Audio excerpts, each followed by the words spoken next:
Cyril Gane peut-il être l'antidote de Tom Aspinall et devenir le nouveau champion incontesté des poids lourds? Régnier de Reader est-il un nouveau challenger dans la très dense catégorie des moins de 84 kilos? Nora Cornol va-t-elle pénétrer le top 10 des bantamweight chez les femmes?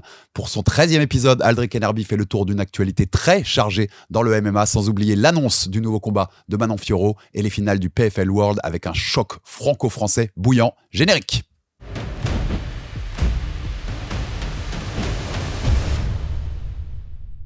Aldric, on se retrouve pour le 13e épisode d'Aldric Enerby. Je le disais dans l'intro, semaine très chargée. Il y a beaucoup de choses à dire, comme chaque semaine, mais c'est beau, c'est l'actualité du MMA. Et on va commencer par la rentrée hyper chargée pour le MMA français avec 3 gros morceaux qui sont tombés ces derniers jours. Donc on va en parler un petit peu. C'est le thème de notre miniature pour ceux qui ont cliqué sur notre miniature YouTube. Bien sûr, l'annonce. Tom Aspinall, le champion incontesté des poids lourds depuis la retraite de John Jones, qui affrontera Cyril Gane. Ce sera le 25 octobre à Abu Dhabi, main event de l'UFC 321. On l'attendait, on n'a pas de surprise que ce soit ce match-up-là. On en avait parlé ensemble, Aldric. C'est le match-up qu'il fallait faire pour ce titre des poids lourds. Enfin, on n'a pas de surprise, mais moi j'étais soulagé quand même de le dire parce que j'avais vraiment. Tu sais, tu parlais un peu de Volkov, de Lewis, de plein de choses. Donc, non, c'est très bien que Cyril l'ait. Et je pense que c'est un combat. D'ailleurs, est-ce que c'est la première ceinture poids lourd faite en dehors des États-Unis? Oui, tout à fait. Voilà. Ouais. Donc, tu vois, ça laisse à penser quand même que pour l'instant, c'est pas encore la star qui devrait être Thomas Aspinall, tu vois. Et puis ça arrange tout le monde en fait. T'es aux heures européennes pour les Britanniques comme pour les Français. On aura tout ça à la bonne heure. Donc c'est cool. Ouais, mais tu le disais en fait. Volkov, il va affronter Almeida. Pavlovich, Waldo Cortés. Enfin, tu vois, il y a pas d'autre solution en fait. Tu vois, on en avait parlé. On croyait pas une seconde à la montée d'Alex Pereira et on a bien eu la confirmation puisque la revanche contre Ankalaev quelques semaines avant UFC 320. La logique c'était Aspinall Gane. Et en plus, il y a une petite histoire entre les deux. C'était normal. Ouais, il a call out. Il n'avait pas voulu le faire monter dans la cage à Paris. Non, il y a une petite histoire intéressante et surtout un combat parce que l'histoire en vrai on s'en fout. C'est le combat qui est intéressant. Il est très intéressant. J'en parlais dans mon intro. Je disais le mot antidote et on va développer ça. On va faire une première preview très précoce. On aura le temps bien sûr d'en parler d'ici le mois d'octobre. On va en profiter. Vous savez depuis quelques semaines aussi que Winamax est notre partenaire désormais pour Aldric Enerby, Jab Culture et nos émissions ensemble Aldric avec cette offre bien sûr Winamax qui vous rembourse votre premier pari en cash si celui-ci est perdant dans la limite de 100 € et qui vous donne un bonus de 10 € supplémentaires en cash avec le code JAB10. Les rappels habituels, Aldric, bien sûr, le jeu d'argent est interdit aux moins de 18 ans. Les jeunes, vous déconnez pas avec ça. Et les autres, on joue de façon responsable. On mise que ce qu'on peut perdre, qu'on peut se permettre de perdre. C'est juste pour s'apporter un peu de trucs en plus. Mais on se met pas en danger financièrement pour jouer au jeu d'argent. C'est évident. On vous le rappellera toujours. Pourquoi j'entame directement avec notre partenariat Wina? Parce qu'il fallait te donner les codes, parce que ça va un peu orienter notre discussion sur ce Aspinall Gane. Tom Aspinall est donc favori à 1,21 sur les premières cotes Wina, enfin au jour où je les ai pris là en ce lundi, et Cyril Gane à 3,50. Je mets les pieds dans le plat tout de suite. Je trouve que c'est trop large, vraiment trop large. Évidemment. Après, je comprends. Tu sais, ils étudient toujours une dynamique. Donc la défaite contre John Jones, elle est flagrante. Même si moi, je m'évertue à dire toutes les semaines et voire tous les mois que sur 10 fois, ça aurait pas été le même scénario. Voilà, ils ont pris un lutteur, grappleur, et ils ont vu que ça s'est fini en moins de 3 minutes. Ils reproduisent le même schéma, mais ça veut pas du tout dire que ça va être la même équation, très loin de là. Très loin de là. Alors, il y a un peu, j'ai vu les premières réactions à ce combat-là, il y avait beaucoup de storytelling là-dessus. Tom Aspinall, qui a jamais connu le 3e round, on rappelle, dans sa carrière. Il ne connaît pas ce que c'est qu'un 3e round, parce qu'il a battu les mecs avant aussi. Il a aussi été battu avant, d'ailleurs, dans les cas où il a perdu, mais c'était plutôt dans sa carrière. En gros, voilà, Cyril, sur les 2 premiers rounds, il y a gros danger. Ça te rappelle pas un storytelling? Francis. Oui, Francis Ngannou, où on nous racontait, vous allez voir les 2 premiers rounds, Cyril, il va pas passer le cap des 2 premiers rounds parce que l'autre va l'attraper et qu'il frappait fort. Et qu'est-ce qui s'est passé dans les 2 premiers rounds? Cyril s'est amusé avec lui debout, en striking, parce que c'est les qualités de Cyril qu'on connaît, qui est en termes techniques de déplacement, le meilleur de cette catégorie de loin, pour moi. Tu crois pas qu'il y a un storytelling qui se ressemble là? Alors, est-ce qu'après, Aspinall pourra changer son game plan, un peu comme l'a fait Francis à l'époque? Mais si t'es bien patient, si tu fais du Cyril Gane pendant 2 rounds, tu vas le mettre à mal, Tom Aspinall, pour moi. Oui, et en plus, je te rappelle que moi, je trouve vraiment une différence très significative de ses déplacements post-blessure à Tom. Donc, bon, il s'est passé 1 an, on va voir. Mais Cyril, ça reste vraiment quelqu'un de très dur à amener au sol parce qu'il se déplace bien, il va très vite, il est félin. Et c'est pas parce que Jones a réussi assez facilement. Et puis même, on va pas se le cacher, il y avait un enjeu. Je veux dire, John Jones, c'est une légende. On a senti quand même Cyril pas un peu spectateur de son propre combat. Mais j'ai vraiment l'impression que contre Tom, ce sera différent, tu vois. Voire même que ce rapport, il est légèrement inversé. Parce que jusqu'à présent, même si c'est Tom le champion, c'est pas que Cyril lui a manqué de respect, mais tu vois, il y a ce fameux call-out où il est en tribune, il aimerait bien rentrer dans la cage et ça se fait pas. Et tu sens que celui qui a de la hauteur et qui a un peu de recul dans cet affrontement, c'est Cyril, qui est un peu fidèle à son habitude, qui est pas je m'en foutiste, mais qui prend ça un peu au second degré, quoi. L'expérience, ça compte. 3e chance pour le titre pour Cyril. La première, il est passé très près, hein, on rappelle, contre Francis. C'est à la décision, au bout de 5 rounds. Et si tu appliques les vrais critères, t'as un monde où tu peux le donner à Cyril, vraiment, tu vois, sur les dégâts purs. Il y avait John Jones, moi je l'ai dit aussi, je l'ai dit plein de fois, mais tu sais, quand Bruce Buffer, il fait D1, The Only John Jones, t'as beau être Cyril Gane avec son détachement, c'est obligé que tu le prennes dans la tête. L'expérience, ça va compter, tu vois, on en a parlé aussi ensemble. Je pense que si Manon refait la ceinture, elle va le vivre avec une autre, elle va l'aborder autrement. Une perception différente. Bien sûr, c'est normal, t'as cette expérience. Et t'as raison, est-ce que la pression, elle n'est pas inversée? Parce qu'en plus, Thomas Spinal qui réclame Jones depuis des mois et des mois, qui sort le petit canard pour dire tu m'as duke, comme on dit aux États-Unis. T'as raison, 90, si on refait 100 fois le combat de Jones-Gane, je pense qu'il n'y a qu'une seule fois où ça se passe comme ça s'est passé. Et que ça se passe très différemment dans plein de... Ça ne veut pas dire que Jones ne gagne pas, mais ça se passe très différemment. Par contre, ça met une pression à Aspinall, qui a dit, moi, je vous le battrai, votre John Jones. Mais si Cyril Gane te bat, tu vois, c'est pas des maths le combat. Non, mais c'est ça. Mais t'es sous une pression. Il y a une très grosse pression et qui est double. Donc, c'est vraiment à voir. Et quand il va se rendre compte que Cyril, c'est vraiment très dur à attraper, parce que oui, le mauvais podcasteur, c'est celui qui va dire c'était serré entre Volkov et Gane. Aspinall n'en a fait qu'une bouchée, vous allez voir ce qui va se passer. Mais déjà, stylistiquement, ce sont deux strikers différents. On a un Volkov qui est quand même assez statique et qui frappe, qui enchaîne, qui est capable d'enchaîner beaucoup de coups, mais sans trop bouger. Et t'as Cyril qui est vraiment fuyant, qui est capable de boxer en reculant, qui fait des feintes, qui va très vite. C'est pas du tout les mêmes bonhommes. C'est pas du tout. Et je pense que Volkov est beaucoup plus facile à lutter que ne l'est Cyril. C'est quoi, tu penses, tu vois, je parlais de ces 2 premiers rounds, c'est quoi l'histoire, à ton avis, de ces 2 premiers rounds? Il faut éviter, de toute façon, il faut éviter que Tom t'envoie au sol et fasse le plus de dégâts possible dans ce genre de position-là. Faut pas aller trop à l'échange du côté de Cyril, faut faire ce qu'il a fait contre Francis. Moi, je vois pas de premier round. Je me déplace, je rentre, je sors, je pique, je vois fais 5 du Cyril. rounds à faire comme ça, c'est-à-dire toucher sans être touché au maximum, en sachant que plus ça va durer dans le combat, plus la tâche de scramble pour Cyril sera réalisable. Je dis pas facile, je dis réalisable. C'est-à-dire que si tu arrives à faire 2 ou 3 rounds vraiment propres, où tu touches sans être touché, où tu arrives à fuir, où tu arrives à empêcher Tom de casser cette distance, si jamais tu te fais takedown au 4 ou au 5, tu arrives quand même, parce que je sais qu'ils ont bossé beaucoup dessus, et que avec la transpiration et la fatigue que tu auras instauré dans le combat, tu peux arriver à réaliser des scrambles ou au moins à résister. Mais je pense que vraiment l'important, c'est les 3 premiers rounds et il faut qu'ils soient irréprochables. Là-dessus, là par contre, c'est moi qui lui mets un coup de pression. Je pense qu'il faut être capable de faire ça parfaitement parce qu'on sait que c'est pas qu'un grappleur à Spinal. Il frappe aussi fort dans la poche, donc tu peux pas t'endormir comme la petite alerte que tu avais eu face à Tai Tuivasa. C'est ce boxing range, tu peux pas dormir dessus. On se rappelle ce qu'il a fait à Pavlovich, par exemple. Ouais, c'est ça. Il frappe fort aussi. Dans son style à lui, il frappe très fort. Donc, si tu évites la poche et que tu arrives à rentrer et sortir sur 2 ou 3 rounds, ça peut l'énerver. Et après, derrière, ça peut faciliter un petit peu ce grappling parce qu'il y aura du grappling sur 5 rounds. Tu vas pas rester 25 minutes sans tomber. Mais plus tu tombes tard, plus ça peut changer la donne du combat. Ouais, non, moi j'ai cette sensation qu'il a vraiment les armes. C'est pour ça que je te dis que je te parlais d'antidote et que c'est sans doute le meilleur match, le match-up le plus compliqué de cette catégorie pour Thomas Spinal, Cyril Gane. Mais les poids lourds, c'est un peu comparable aux filles. C'est-à-dire que, notamment les 57, la caté de Manon, tu te rends compte de la difficulté que sur le dernier step, face au boss final du jeu, tu vois. Le début, c'est quand même... C'est-à-dire que top 5, top 10, c'est facile. Je dis facile pour eux, pas pour moi. Mais tu vois, pour des gens de ce talent-là. Ouais. Le niveau, en fait, il step up d'un coup. C'est-à-dire que moi, j'aime beaucoup la lutte de Curtis Blade et j'ai un grand respect pour lui, mais Curtis Blade, c'est pas Cyril debout, tu vois. Et en fait, ça, tu t'en rends compte qu'au moment du combat. Ah ouais, le step up, il est quand même beaucoup plus haut. C'est un vrai athlète que j'ai en face de moi. C'est pas un mec un peu bedonnant et tu vois, qui laisse... qui a pas une très grande durabilité. Cyril, c'est un athlète qui est capable de jouer au foot, faire du basket et qui est vraiment capable sur 25 minutes de bouger 25 minutes, tu vois. Quand tu vois ce qu'on a vu, on y reviendra dans le débrief samedi, quand tu vois un Boudaille, le gros ventre et le truc. Enfin, Mais ton parallèle me plaît parce que Bouddha, il s'entraîne avec Aspinall. C'est son sparring, tu vois. C'est un athlète, Cyril. Voilà. Contrairement à 99% de cette catégorie-là. Et Bouddha, c'est un des sparring attitrés d'Aspinall, tu vois. Il le fait venir, ils s'entraînent ensemble. Et du coup, j'aime bien ton parallèle. Et effectivement, athlétiquement, oui, Bouddha, il frappe fort et d'ailleurs, il défend bien la lutte.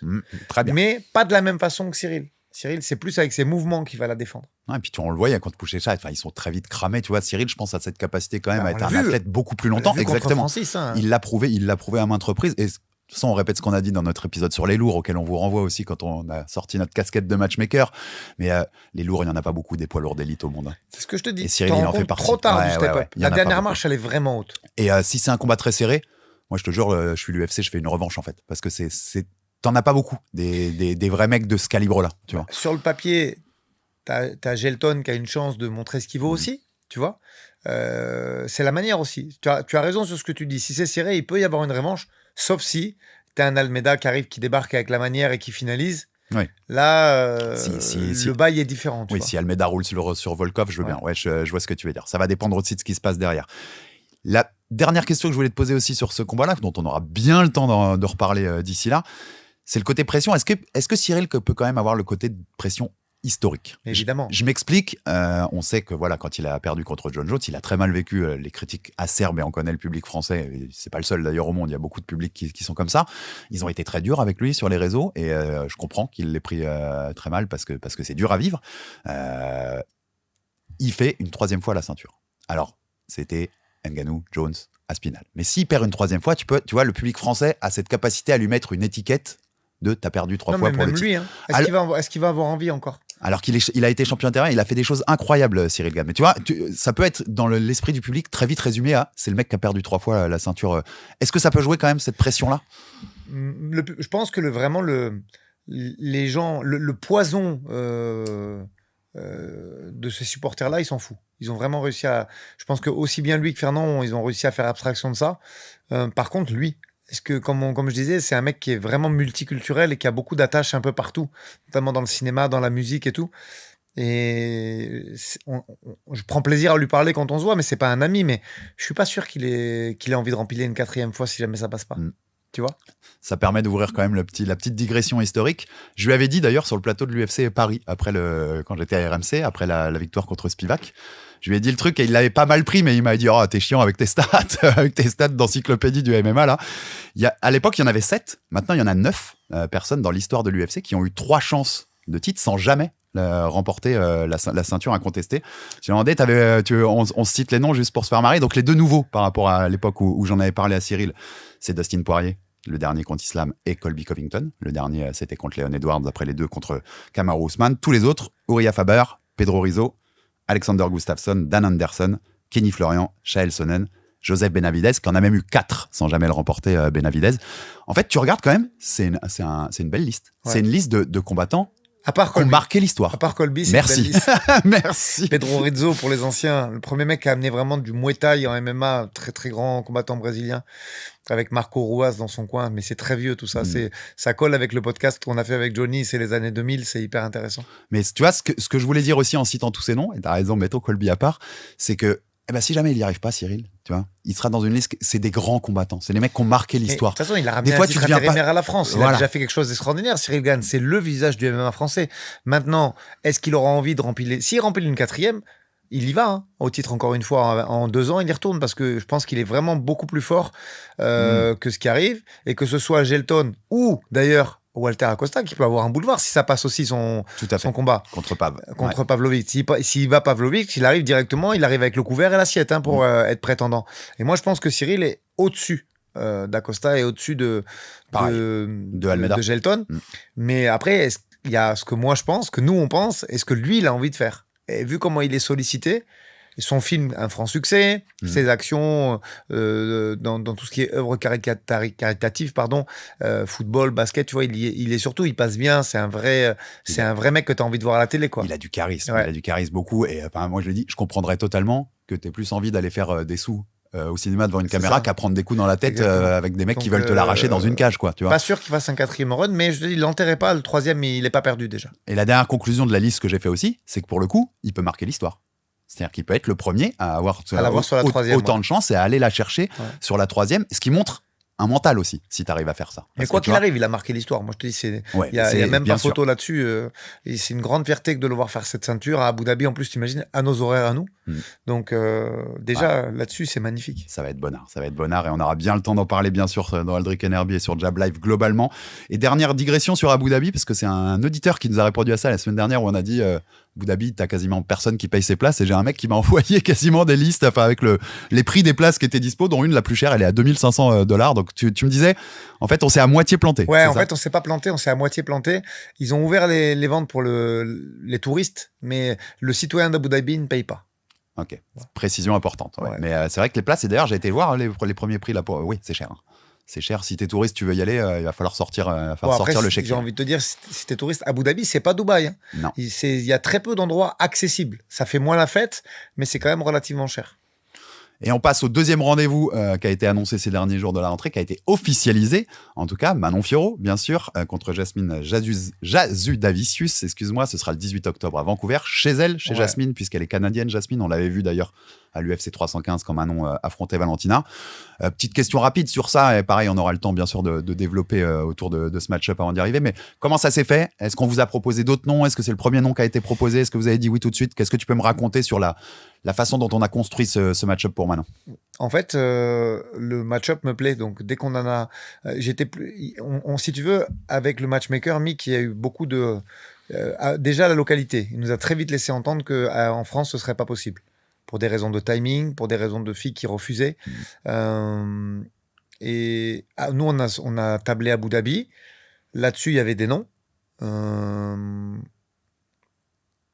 Abu Dhabi, c'est bien, c'est aux horaires français, ça aurait permis à la communauté RMC de regarder et tout.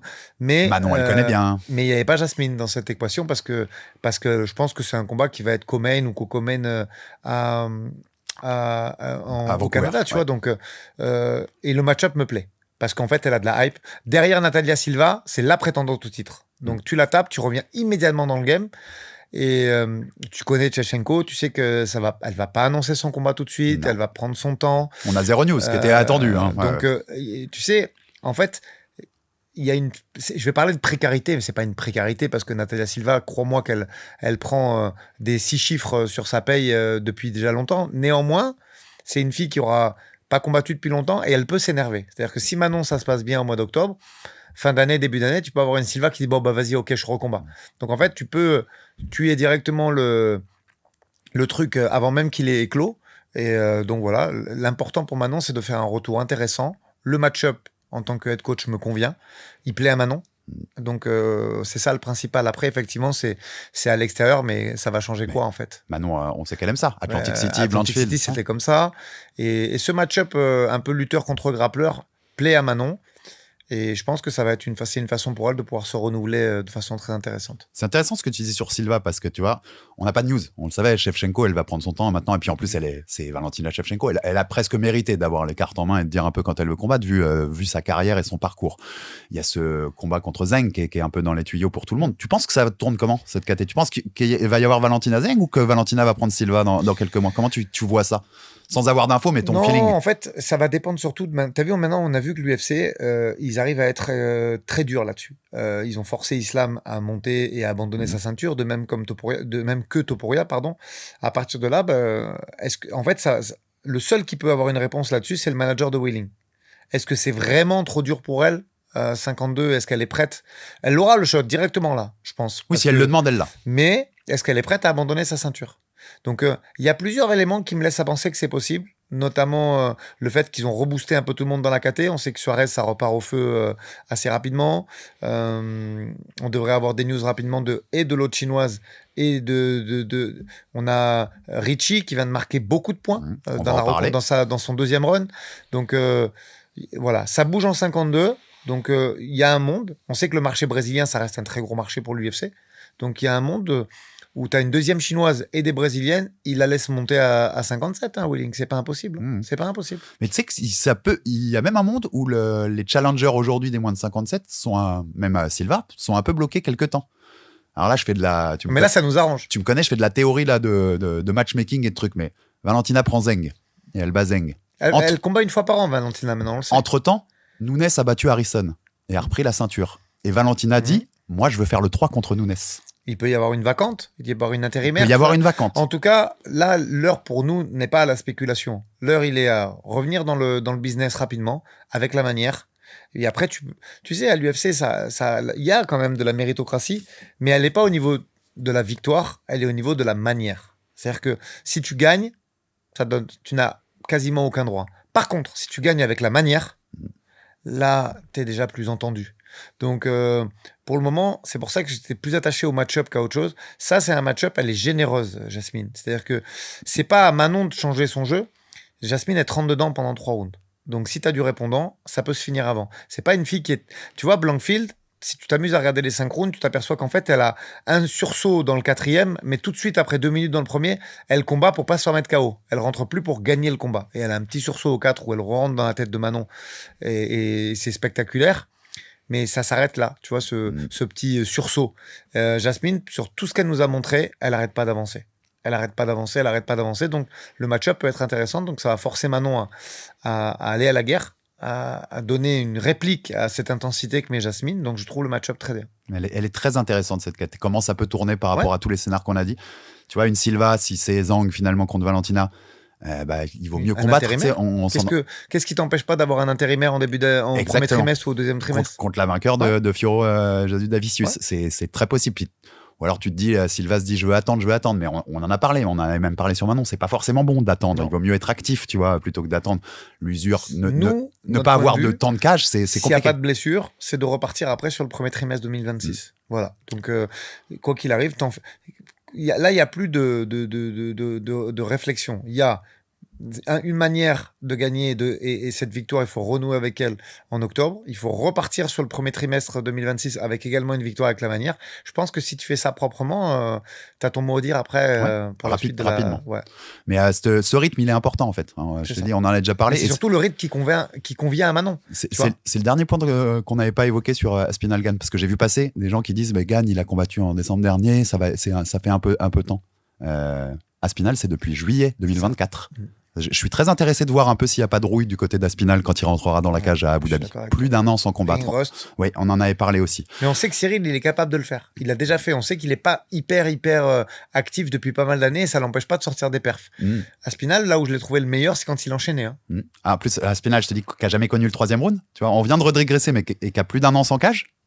Je suis intéressé de voir ça à Abu Dhabi. T'as raison, ce sont des faits. Et ma dernière question sur Manon, c'est quoi le programme avant ce combat-là? Parce que je sais qu'elle part au Canada faire un petit stage, c'est ça? Elle va aller un peu s'entraîner. Ce qui est bien avec le Canada, c'est qu'il y a beaucoup de filles hyper intéressantes. Il y a des boxeuses, d'ailleurs, qui nous embêtent, nous Français. Tu as 2 boxeuses qui viennent de battre respectivement Mekelem et Boudersa. Alicia Boudersa. Donc il y a une très belle équipe féminine dans la team de Christian Mbili. Il y a des très très fortes grappleuses comme Brianna Sainte-Marie et Corinne Laframboise. Donc voilà, elle va pouvoir... Elle fait son mois d'août au Canada, globalement. Elle va faire son mois d'août au Canada. Il y a Firas, que je connais personnellement, qui accepte de s'en occuper et je le remercie. Et ça va permettre un petit peu à Manon de faire un pré-camp là-bas.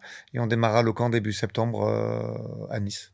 Vous viendrez voir l'UFC Paris quand même, avant de démarrer ce petit camp? Je pense, ouais. Alors tu sais que Manon, elle est à des années-lumière de tout ça. Elle regarde les combats, Manon, mais elle a un petit côté Cyril Gane qui fait que, voilà, vite fait, quoi. Donc je sais pas si elle voudra y aller. Je pense que l'UFC va lui demander d'y aller en guest, mais pour le moment, il n'y a rien qui est fait. Comme ils vont demander à Cyril, d'ailleurs. C'est à peu près sûr d'avoir les deux qui ont fait le titre en France qui sont dans les tribunes. C'est quand même toujours bien pour l'UFC à Paris. Et le dernier point, mais on va être plus rapide parce que je pense qu'il n'y a rien d'officiel, mais on a vu la rumeur tourner, donc on va pas l'éviter. Kevin Jousset, qui s'entraîne aujourd'hui chez toi, qui s'entraîne au boxing, qui est depuis quelques semaines et qui va rester encore quelques semaines, c'est sûr. Il va faire tout son camp avec moi. Qui affronterait donc Abdoul Abdouragimov en main event du PFL Nantes le 26 septembre. Tu vois, j'ai dit affronte, puis après je me suis repris pour dire affronterait. C'est dans les tuyaux, on va pas se mentir, Aldric, mais c'est pas signé, quoi. C'est pas officiel. À part, pour l'instant, gâcher mes moments de retrouvailles avec Clément Marcoux qui devait avoir lieu au mois d'août et on devait s'entraîner ensemble. Ça, du coup, c'est annulé parce qu'on sait pas où ça va aller. Mais pour l'instant, Kevin est en camp. Il a démarré son camp. On s'entraîne 2 fois par jour. Mais pour l'instant, il n'y a rien qui est signé. Voilà. Mais on va vers ça. On est à peu près d'accord. Enfin, c'est ce qui est dans les tuyaux. Oui. C'est un combat qui nous intéresse beaucoup. Et le plus grand respect que tu peux porter à Abduragimov, c'est de te préparer à 300%, et c'est ce qu'on va faire. Ouais, en tout cas, pour l'instant, c'est pas signé. On va respecter ces timings et on en parlera quand ce sera officiel. Mais il y aura des choses à dire parce que ce sera non seulement le match-up est très cool, mais il va y avoir de la hype, Aldric. Parce que je l'ai dit déjà, le franco-français, tu remplaceras jamais la hype du franco-français. Je vais te jeter un petit truc comme ça, vite fait, on en reparlera. Mais, et là, je vais recevoir plein de messages, on dit, mais de qui tu parles? Il se peut qu'il y ait 4 combattants du Boxing Squad sur la carte du PFL Nantes. Oh là là. Il jette une pièce et voilà, ça vous fait des teasings pour les prochains Aldric et Nerby. On aura des choses à annoncer ou à discuter. Ouais. On passe à toute l'actualité du week-end, bien sûr, avec ce débrief de l'UFC Abu Dhabi. Pareil, c'était comme ce sera pour l'UFC 321, c'était à nos horaires. Ça fait plaisir cool. Quand c'est comme ça, qu'on doit pas veiller toute la nuit. Hein. C'est bien, hein, c'est bien. Bon, après, moi, il y avait de la boxe, donc bon, écoute, voilà, c'est la vie que j'ai choisie.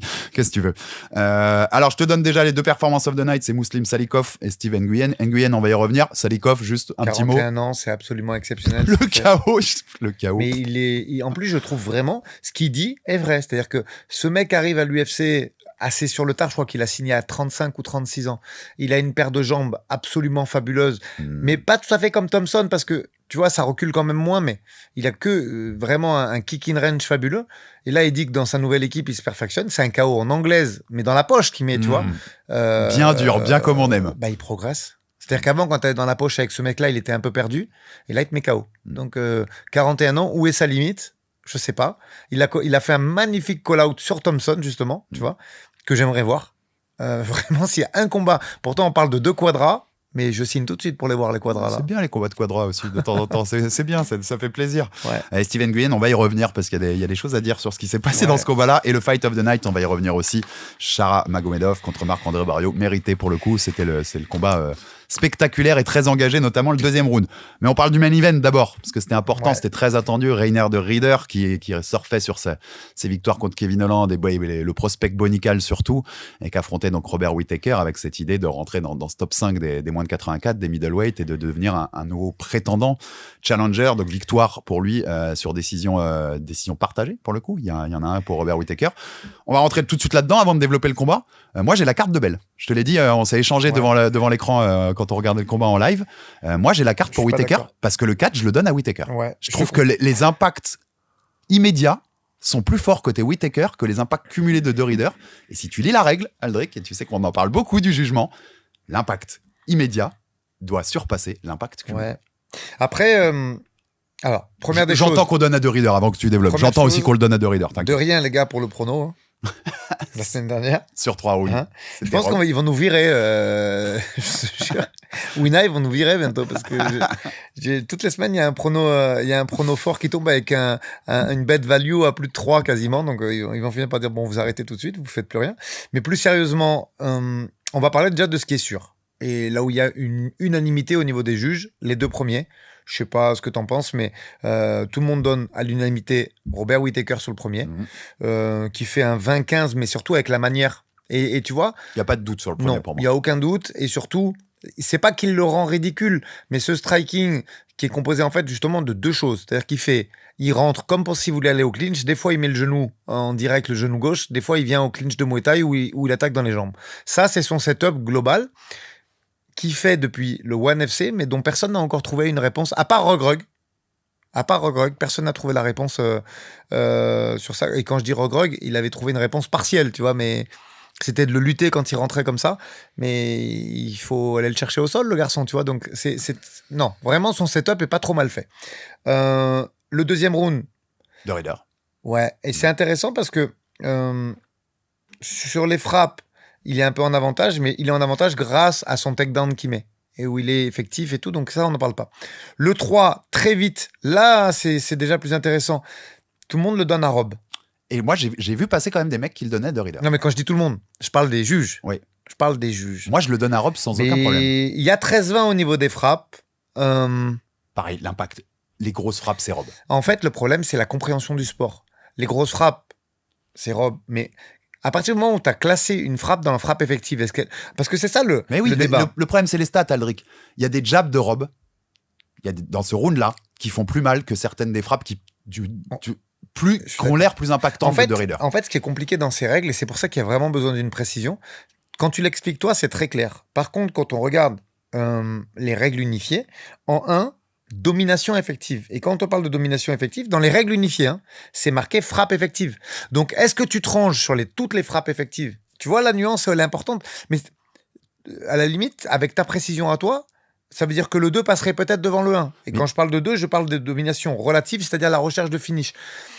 Si tu parles de frappe effective... l'agressivité. Ouais, mais si tu parles de frappe effective, ça veut dire que tu te ranges derrière le nombre de frappes qui sont classées comme effectives, ou est-ce que tu mets en avant celles qui sont vraiment très très puissantes? C'est quand même c'est pas que je défends les juges. T'as raison, mais je vais te dire en fait, ça ouvre un débat encore plus loin, Aldric.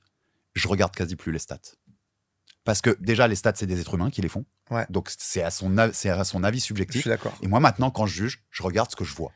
Et ce que je vois, c'est quand Rob, il met des jabs, ça fait plus mal que quand De Ridder, il frappe. C'est très compliqué à juger. Et c'est pour l'instant beaucoup trop vague. Ça, je te rejoins à 1000%. Et c'est pour ça que je lui donne le 4. Alors, mais en le revoyant, je peux le donner à De Ridder le 4 aussi. C'est très serré. Mais parce que j'ai l'impression que notamment sur les jabs, quand il le jab bien, ça fait du dégât. En fait, la question, elle est la suivante. Si tu regardes les chiffres qui sont validés par UFC Fight Stats, c'est un 14-6 pour De Ridder. Le 4, là, tu parles. Ouais, là, je te parle du 4. Et qui va loin, hein, parce que ce 14-6 sur les frappes effectives, il est en fait un 37-8 sur le total. Donc, on sait que De Ridder, il monopolise la frappe avec des frappes peu qualitatives, ça, j'en conviens. Là-dessus, on a Bell qui donne Robert et Cardridge, et Letabi qui donne De Ridder. Il y a De Ridder qui est également devant sur le temps de contrôle, qui a 2 minutes de temps de contrôle. Ça, c'est pour les gens qui pensent un peu old school. Petite dédicace à Antoine Simon, hein, il se reconnaîtra. Mais c'est compliqué à juger. C'est compliqué à juger. Et j'ai envie de te dire, le 5e, il est à l'unanimité. Et pourtant, il est aussi compliqué à juger parce que t'imagines que De Ridder, il met un 73-11. Écoute bien. Et là, par contre, les mecs là, faut m'expliquer, les gens qui travaillent à UFC Fight Stat. Ce 73-11 en global, tu sais ce qui devient en frappe significative? 11-9. Non, mais tu vois, les stats, faut plus. Je te jure, Aldric, faut les regarder vraiment de très loin, en fait. Faut les regarder de très loin. Ouais.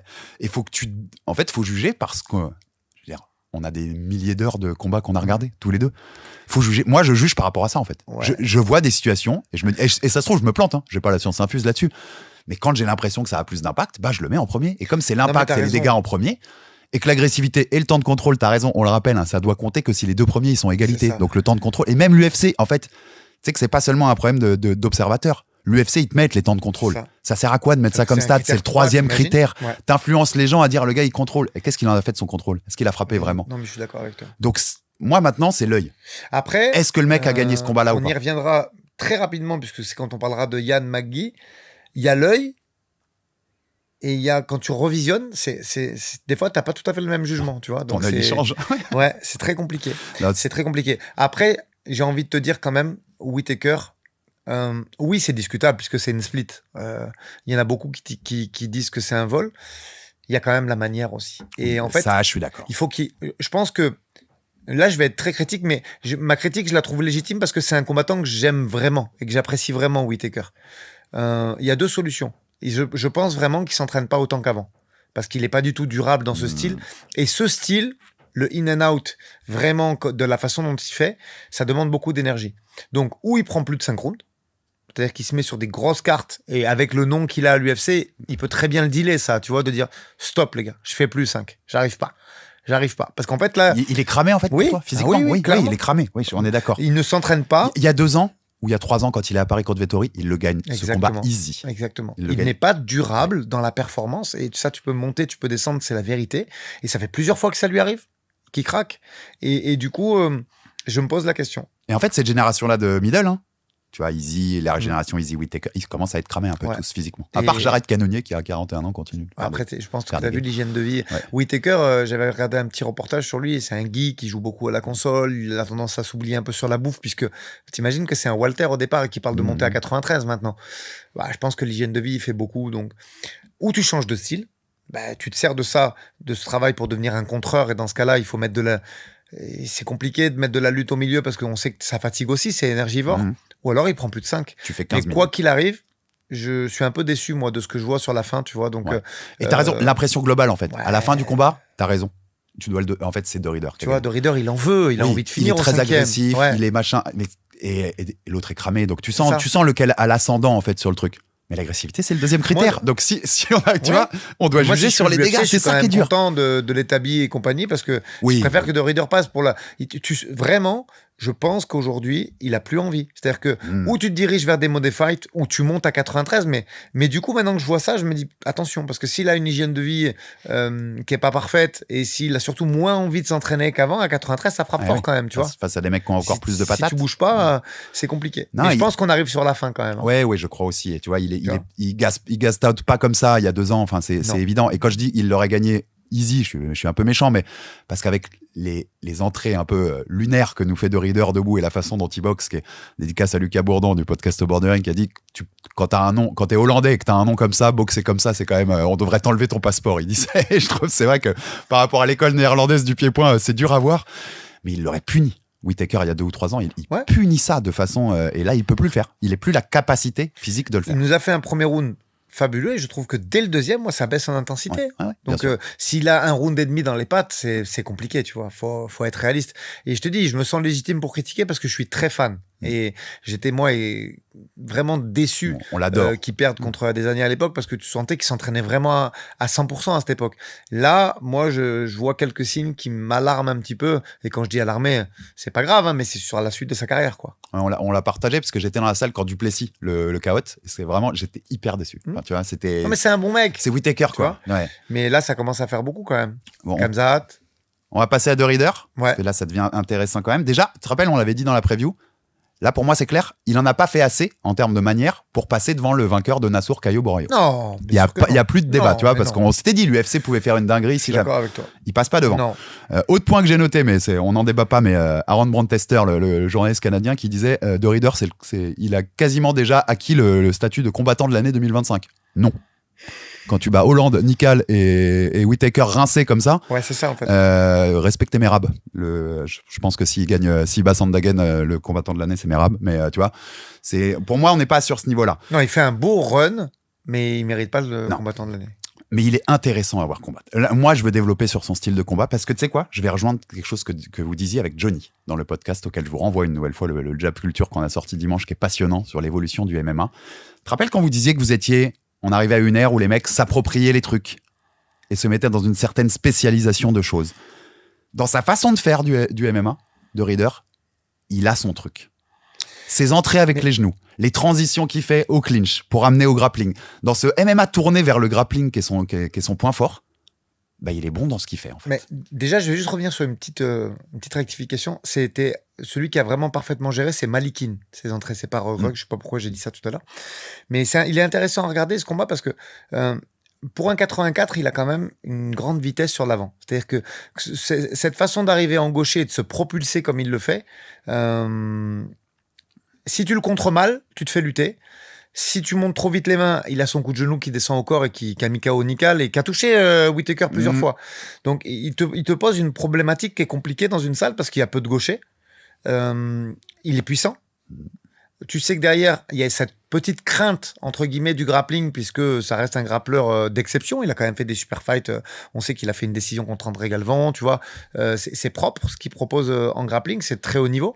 Donc, il y a, disons que sur les 15 ou 25 minutes qu'il est en face de toi, c'est typiquement le genre de mec, sur une revanche, t'es plus fort, tu vois, parce que t'as mieux compris et mieux appréhendé cette façon de faire. Des setups, il en a pas 1000, c'est sûr. Il a une boxe qui est dure à anticiper parce que je pense que lui-même, il sait pas trop de quelle façon il y va. Il a du mal à envoyer un jab. C'est ça. Mais vraiment. Il a cette vitesse, vraiment.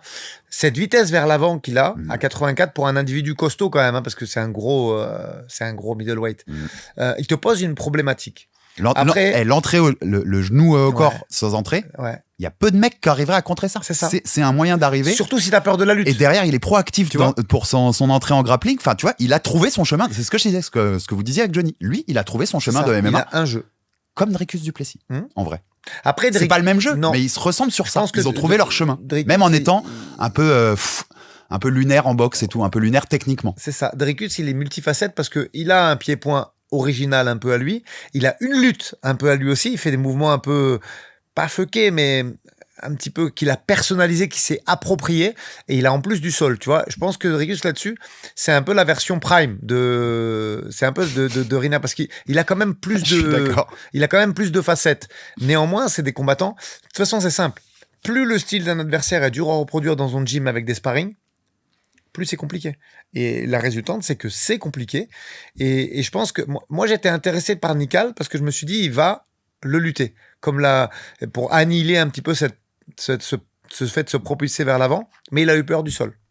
Donc, pour l'instant, il pose des problèmes. Il faut un gros... Tu sais, c'est toujours la même chose. Islam, quand il prend Oliveira, il n'a pas peur du grappling. Et on sait que Charles, c'était une partie importante de son jeu qui lui a sauvé bien des trucs. Il y a plein de fois où il se fait takedown et en fait, il met les mains derrière la tête, il monte les jambes et les mecs n'osent pas y aller. Donc, il capitalise pas sur ce takedown. Là, pour l'instant, c'est un peu la même chose. C'est pour ça que je te dis, je pense que le match-up, même s'il est dur, il est meilleur contre Dricus, contre un Nassourdine ou même un Khamzat, tu vois. Des mecs qui frappent fort debout et qui vont pouvoir être capables de le capitaliser sur les contres, ça va lui faire mal. Non, mais il a plein d'armes, en fait. Enfin, plein de... Le DDP RDR, le DDP contre de Reader, il serait marrant. Enfin, moi, je l'ai tweeté, hein, j'assume, mais debout, on va se marrer. Enfin, il y a un côté, tu vois, techniquement, en tout cas. Par contre, ils ont tellement des armes chacun vraiment fortes. Et au sol, le niveau des deux. Que le match-up est très intéressant. Ouais. Il est très intéressant. Et si ça va par terre, le niveau au sol des deux. Je pense en disant que DDP, c'est un peu prime de Reader. En fait. C'est un peu le truc au-dessus. Donc, il est plus complet. Je vois DDP bien s'imposer, mais le match-up est intéressant. Ouais. Même si techniquement, il est compliqué debout, il est très intéressant à voir. Non, mais il y a des beaux match-up. Et si Khamzat passe DDP en août, là, on va en reparler très vite, et que derrière Nassour, lui, prend le title shot parce qu'il a battu Borrayo, DDP de Reader? Même Borrayo de Reader, hein, c'est... Ouais. Non, il y a des beaux matchs-up. C'est intéressant à faire. Hein, franchement. C'est intéressant à faire. Même aujourd'hui, Adesanya, s'il veut revenir, Adesanya de Reader, marrant à voir. Ouais. Marrant à voir sur ce chemin qui peut trouver tous les deux.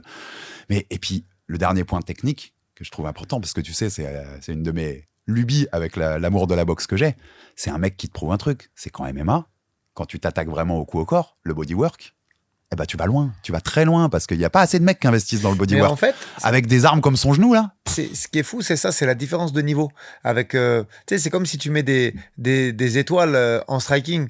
Si tu vois son jeu global, tu le mets 2 étoiles sur 5, tu vois, si tu joues aux jeux vidéo. Par contre, ce genou au corps du gauche, tu mets 5 sur 5. Il est fabuleux. Ouais. On dirait, tu sais, on dirait celui de Taylor. Bon, sauf que Taylor, il a toute la boxe qui va avec, tu vois. Mais ce genou au corps, en fait, il est tellement fort. Mais c'est tellement sa seule arme d'un côté qui te surprend. Non, mais il massacrerait certains mecs avec ça, même dans du top 10, tu vois. Nikal, il l'a pris. Whittaker, c'est peut-être ça aussi qui fait baisser le cardio de Whittaker. Hein, parce qu'il en prend 2-3 quand même, tu vois, arrivé à un moment. Mais il en prend 2-3 parce qu'il fait plus l'effort de se déplacer comme il se déplace après, tu vois. Mais si t'es pas hyper strict sur les déplacements, de Reader, c'est un cancer. Il y a une connaissance sur Twitter qui me disait j'aimerais bien voir, ce serait fun aussi, Fluffy contre De Reader. Fluffy Hernandez, que tu sais que j'adore comme parce qu'il est très atypique et que tu sais jamais trop ce qu'il va faire, et j'adore sa façon de combattre. Mais les genoux de De Reader, ils vont faire très mal à Fluffy si ça arrivait un jour. De Reader, il a vraiment des armes debout, et n'oublions pas quand même que ce combat-là, alors oui, il y a le cage control et le sol qui fatigue aussi, je pense que les séquences de scramble, pareil, elles sont énergivores pour Rob. Il y a un problème. Il y a vraiment un problème. Je reconnais pas, moi, la black belt de jiu-jitsu il est pas à l'aise au sol. Il lâche beaucoup d'énergie pour recomposer. C'est pas Opti ce qu'il fait, alors que c'est une ceinture noire de jiu-jitsu depuis bien longtemps et il le travaillait beaucoup à une époque, ce scramble et cette lutte. Moi, j'ai l'impression qu'on a un combattant qui s'entraîne plus autant qu'avant. Mais ça reste une opinion. Qui doit prendre sa retraite? Bah, tu sais, quand t'as plus envie, après, le problème, c'est que les money fights, c'est bien, mais en fait, je pense que vraiment, dans notre sport, la prise de plaisir, elle est vraiment capitale. C'est-à-dire que si t'es pas content de t'entraîner... Ah non, je te suis assez là-dessus. Et moi, je vois plus un mec... en tout cas, il s'entraîne pas comme il devrait. Donc, après, ça, c'est mathématique. Hein. Si tu t'entraînes pas quand tu devrais, alors que tu as les moyens financiers de le faire, et le réseau pour le faire, et le club pour le faire, et la team pour le faire, bah, c'est que tu n'as plus envie. Tu dois arrêter. Ah oui. Mais il est étonnant à analyser, ce de Reader, parce qu'on s'est envoyé aussi en live quand on regardait la carte. Je te disais... Clairement, pour moi, il est en dessous de l'élite de ces middleweight, tu vois, des Nassour, Khamzat, DDP. Mais il peut être chiant pour chacun des mecs. Ouais. Parce que s'il trouve ses entrées, s'il trouve ses entrées avec ses genoux et ses entrées de grappling. C'est pas cocorico, mais je pense que le match-up le pire quand même, c'est Nassour. Ouais. Parce que c'est le plus fort pour te contrer si ton entrée elle est aléatoire. Bah, tu vois ce qu'on disait sur Whittaker il y a 3 ans? Nassour, il va le lit up debout. Il va l'allumer. Vraiment, la personne qui doit absolument refuser si on lui propose ce match-up, c'est Imavov, parce que je pense vraiment que Nassour... Mais après, moi je dis ça parce que je vois le Nassour à son top niveau. Moi, je te dis juste un truc. Tu fais la même couille que contre Brendan Allen, c'est plus dangereux. Oui, bien sûr. On est De Ridder, Caillot, on est sur un niveau au sol au-dessus de celui d'Allen. Et je vous demande pas de me croire, la meilleure façon d'en prendre acte, c'est que si tu regardes le super fight de grappling entre Caillot et Brendan, eh ben c'est Caillot qui gagne assez facilement. Et De Ridder, c'est de cette trempe-là. Mais globalement, je pense que le plus mauvais match-up, c'est Nassourdine. Non, mais tu vois, je le mets en dessous, ces trucs-là, mais il y a un monde où il va au bout, De Ridder. En faisant les bons combats contre les bons mecs. Ça va dépendre aussi des match-ups et de ce qui va se dérouler dans cette KT, mais avec des match-ups un tout petit peu favorables, il peut y aller. Elle est cool, cette KT. Ouais, elle est intéressante. Techniquement, c'est pas les flyweight, mais elle est cool, cette KT. Vraiment, elle est cool. Il y a beaucoup de possibilités. Techniquement, c'est pas les flyweight. T'as quand même un Khamzat qui est absolument fabuleux. Globalement. T'as un Nassourdine qui est fabuleux. Là, il y a quand même 2-3 combats qui sont d'exception. Tu sais ce que je pense de ces mecs-là. Nos soucis, je parle globalement, tu vois, sur le truc un peu global. Mais ouais, elle est très, très, très intéressante. Je suis d'accord avec toi. On passe au co-main. Petroyan. Ouais, parce qu'il y a plein de choses à dire. Contre Marcus McGee. On va entamer direct, puisque c'est victoire de Petroyan. Mais en revoyant le combat, juste avant qu'on démarre l'émission, tu re-regardais une troisième fois le combat d'ailleurs, et tu me disais, plus je le vois, plus j'ai du mal à le donner à Yann. Alors moi, en fait, il est compliqué. J'ai zéro doute sur Yann. Si je l'avais regardé qu'une fois, j'ai zéro doute sur Yann. Et je me dis, waouh. Tu vois, en fait, ce qu'il y a, c'est pareil. Ça doit pas être le mec qui finit le mieux le combat qui gagne. On peut pas se laisser juger à cette impression globale. Ça, c'est l'éducation Pride un peu, tu vois, mais non. Donc, on prend le combat à l'envers, ce coup-ci. Le troisième, il n'y a pas photo. Le troisième, il n'y a pas photo. Il lui roule dessus, Petr. Avec un savant mélange de dirty boxing, clinch, lutte. Parce qu'il lutte dans le troisième. Il lui prend le dos, il le fait tomber. Donc, sur le troisième, on balaye, il n'y a pas photo. Le premier, unanimité, les 3 juges le donnent à Marcus McGee. Pourtant, c'est serré. Hein. On est sur le cas typique où moi, je mets par contre un match nul sur le premier. Tu vois, on est à 22-22, 22-22 en frappe effective. Et là, je les ai recomptés aussi. Ça se vaut parce que les deux, à chaque fois qu'ils frappent, c'est pour descendre. Hein. Là, les frappes effectives, c'est facile. Il suffit juste d'entendre un bruit s'il y a un bruit d'opposition, que ce soit la tête ou la garde, c'est une frappe effective. Eh ben, c'est le bémol que je mets là-dessus. C'est qu'en plus, il combat très propre, très intelligent, McGee. Pour le coup, je vais citer Baba qui a tweeté ça. C'est plus violent, Yann, en fait. Ça me paraît faire plus d'impact. Ça dépend quand. Ça me paraît sur les enchaînements, en fait, quand ça frappe sur plus de 2 coups, je suis d'accord avec toi. McGee, il a tendance à perdre un peu de puissance sur la durée. Après, quand il frappe en un coup, McGee, il t'arrache la tête. Hein. Non, mais tu vois, ça se joue à pas grand-chose, mais j'ai l'impression qu'il y a plus d'impact dans ce que fait Yann. Sur le 22-22, est-ce qu'on peut mettre le compte de l'agressivité à égalité ? Oui, et il n'y a pas de temps de contrôle. Il n'y a pas un seul clinch dans le premier round. Donc là, on est vraiment sur un cas typique où le 10-10, il doit pouvoir passer. Hein. Tu vois ? Le deuxième, alors là, pareil, les chiffres, il y a un 34-33. Une frappe effective d'écart. Alors là, c'est vraiment l'humain, tu vois. Sur la première fois, je vois largement Petr. Sur la deuxième, je me dis, putain, mais à partir du moment où tu qualifies une frappe d'effectif, c'est plus compliqué. Là où je rejoins Baba, et c'est pas sur le premier, c'est sur le deuxième, les frappes, elles font un peu plus de bruit. Ouais.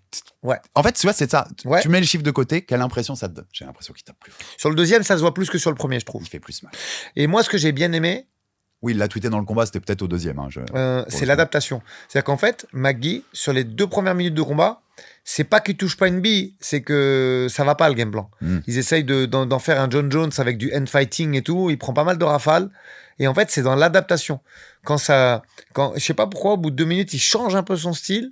Et là, ça devient plus dur pour Petr, tu vois. Et c'est très intéressant ce qu'il a fait. Et avant de te redonner la balle, je te dis un truc. J'ai l'impression que c'est Petr qui a 36 ans quand même et McGee qui en a 32, hein, et pas l'inverse. Ok, ça je peux te suivre. Il a un step en moins. Que par rapport à un certain temps, il y a une petite vitesse en moins, un petit truc. Le deuxième, là, le run, là, me paraît compliqué. Hein, après ça. De toute façon, après ça, c'est le vainqueur de Merab Sandhagen. On est assez d'accord. En revanche, contre moi, je pense que... Tu bats le 12 hein, quand même, là-haut, les gars. Oui, mais il était 1. Il a pris, tu vois, il était 1 ou 2, je crois. Pour moi, il l'a mérité. Tu lui donnes ça, notamment si c'est Merab, la revanche contre Merab. De toute façon, il faut le donner maintenant parce que... Je pense que ça se passera à peu près pareil. Enfin, vu l'animal que c'est Merab, parce que c'est un animal dans son style aussi qui est puis, tellement dur Merab à prendre. Qui progresse et je te dis, Petroyan... Par contre, Aldric Petroyan, c'est le MMA. Je te l'ai dit avant de faire ce truc-là. J'hallucine qu'il soit pas dans le top 15 pound for pound. La façon dont moi je vois le pound for pound, c'est-à-dire tu vois, ton jeu global de MMA, le niveau que t'as, mais ce mec-là, il doit 100 fois y être.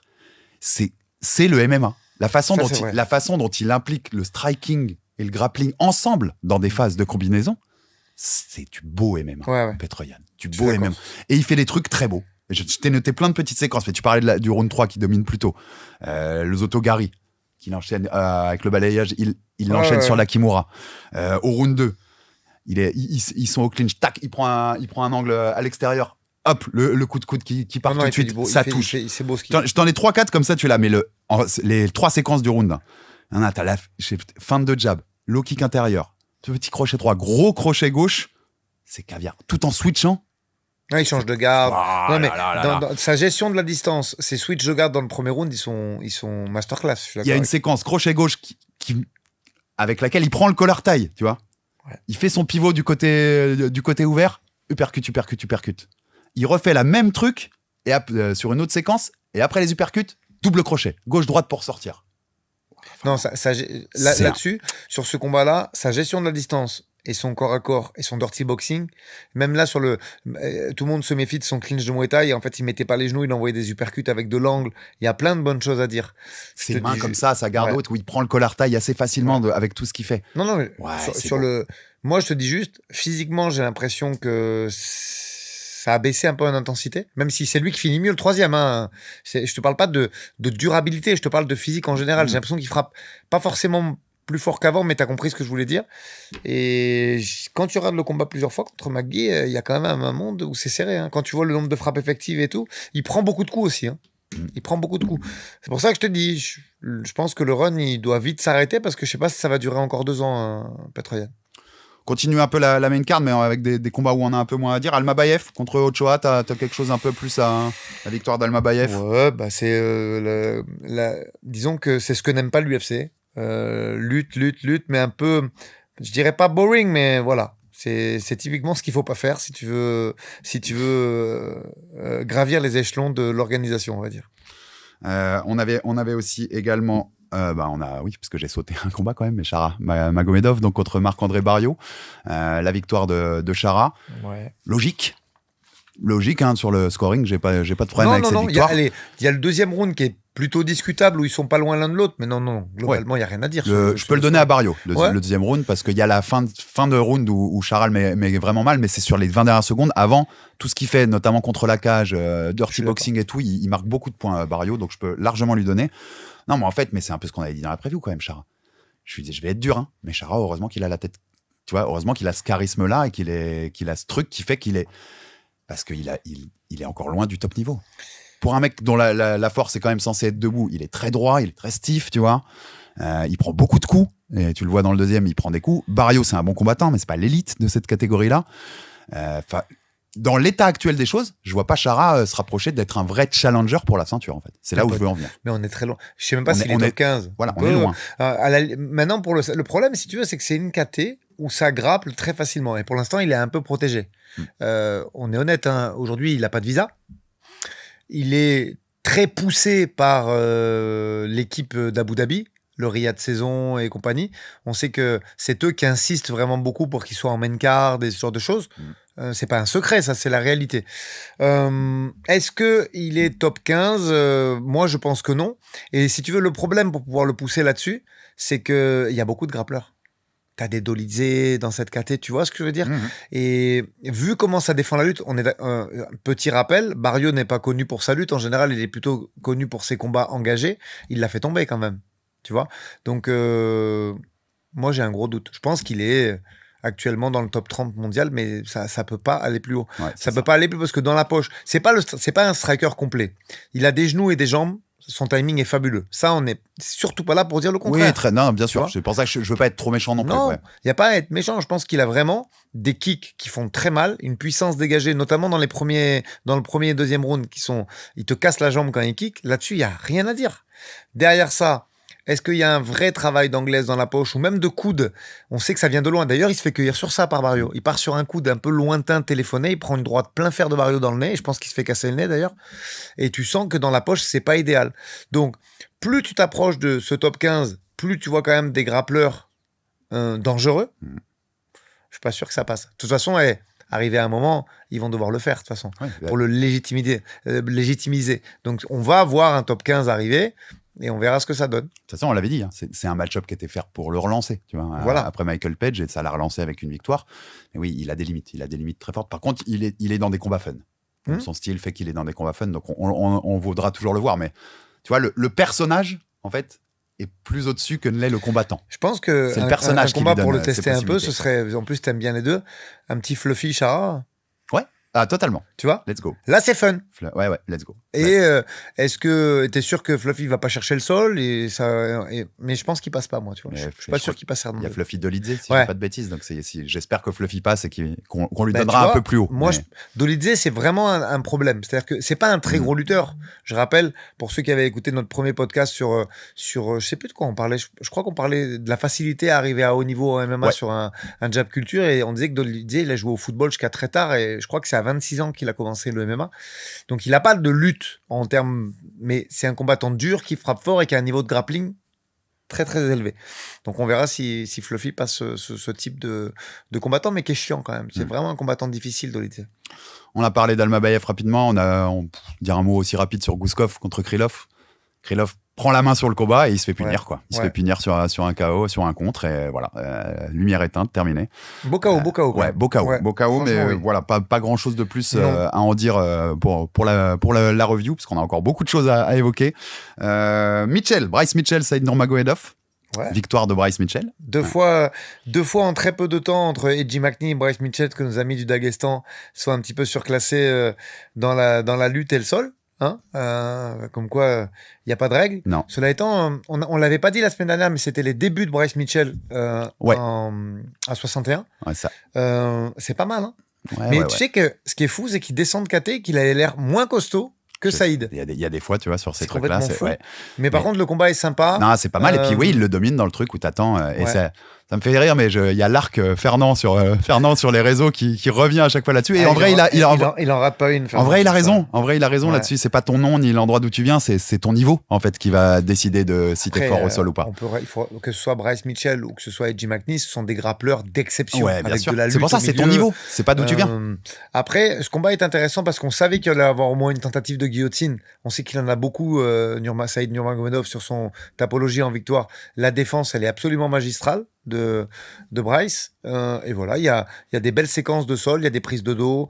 Non, si t'aimes un peu ce grappling un peu technique, et c'est vraiment compliqué de maîtriser un mec comme Saïd Nurmagomedov, ce combat est intéressant. Après, je comprends que le grand public soit pas attardé dessus, c'est pas ce qu'ils aiment voir. Mais moi, j'ai pris beaucoup de plaisir à regarder ce combat. Ouais, je te suis. Et pour finir un peu sur ces prélims, on avait 2-3 trucs qui nous intéressaient. Richie contre Ribas, je sais que tu voulais m'en parler. Voilà, pour ce qu'elle fait notamment en cage control, c'est ça? Souvent, il y a des critiques. Ouais, je regarde pas les combats féminins. Commencez par le regarder, messieurs, vous apprendrez des choses, c'est bien. Parce que là, alors je vais pas rentrer trop dans le technique, mais un underhook avec la tête côté opposé, c'est la base. Et en général, ce qui se passe, c'est que l'adversaire essaie de mettre une frame, c'est-à-dire de mettre de la distance pour que la tête ne gêne pas la posture de corps pour la défense. Et en fait, elle le fait 2-3 fois, elle se rend compte que Ribas le fait d'une certaine façon, et elle va rentrer avec un coup de coude direct plancher orbital qu'elle casse sur directement sur le il est beau le coup de coude. Il est beau le coude parce qu'il est un peu. Et puis il y a contrôle du poignet de l'autre main. Techniquement, c'est absolument parfait. Et elle tombe. En fait, tu vois. Elle tombe direct. Il n'y a plus rien. Et à 2h du matin, elle était en salle d'opération à Abu Dhabi pour se faire opérer et mettre une plaque. Donc, techniquement, c'est absolument parfait ce qu'elle a fait. Et ça méritait d'être mis en avant parce que là, c'était d'un très haut niveau technique. Donc, victoire de Richie qui se reclasse pour un deuxième run parce qu'on sait qu'elle avait été coupée net par la chinoise sur son premier run à la ceinture. Et là, elle reprend un run intéressant et je pense qu'elle va arriver 7 ou 8 demain matin en classement. Ouais, dans cette catégorie strawweight. Et on rappelle pour ceux qui... Le nom Richie dirait quelque chose, mais qui suit moins le MMA féminin, que c'était le deuxième combat de Manon Fiorot. Ouais, elle a mis KO Manon deuxième. Avec un KO, pour Manon à l'époque. On voulait dire un petit mot là-dessus. Et puis, bien sûr, le Nguyen Yaya. Sit down. Là, il y a quand même des choses à sit down au premier round. Alors, déjà, stat incroyable de Aaron Brotester. Alors, ça veut rien dire du tout, parce qu'il y a l'opposition et les qualités aussi ne sont pas pareilles, et que c'était pas son jeu d'être un spécialiste d'anglaise qui mettait des downs. Mais tu sais que Nguyen a mis autant de downs que John Jones dans toute sa carrière à l'UFC.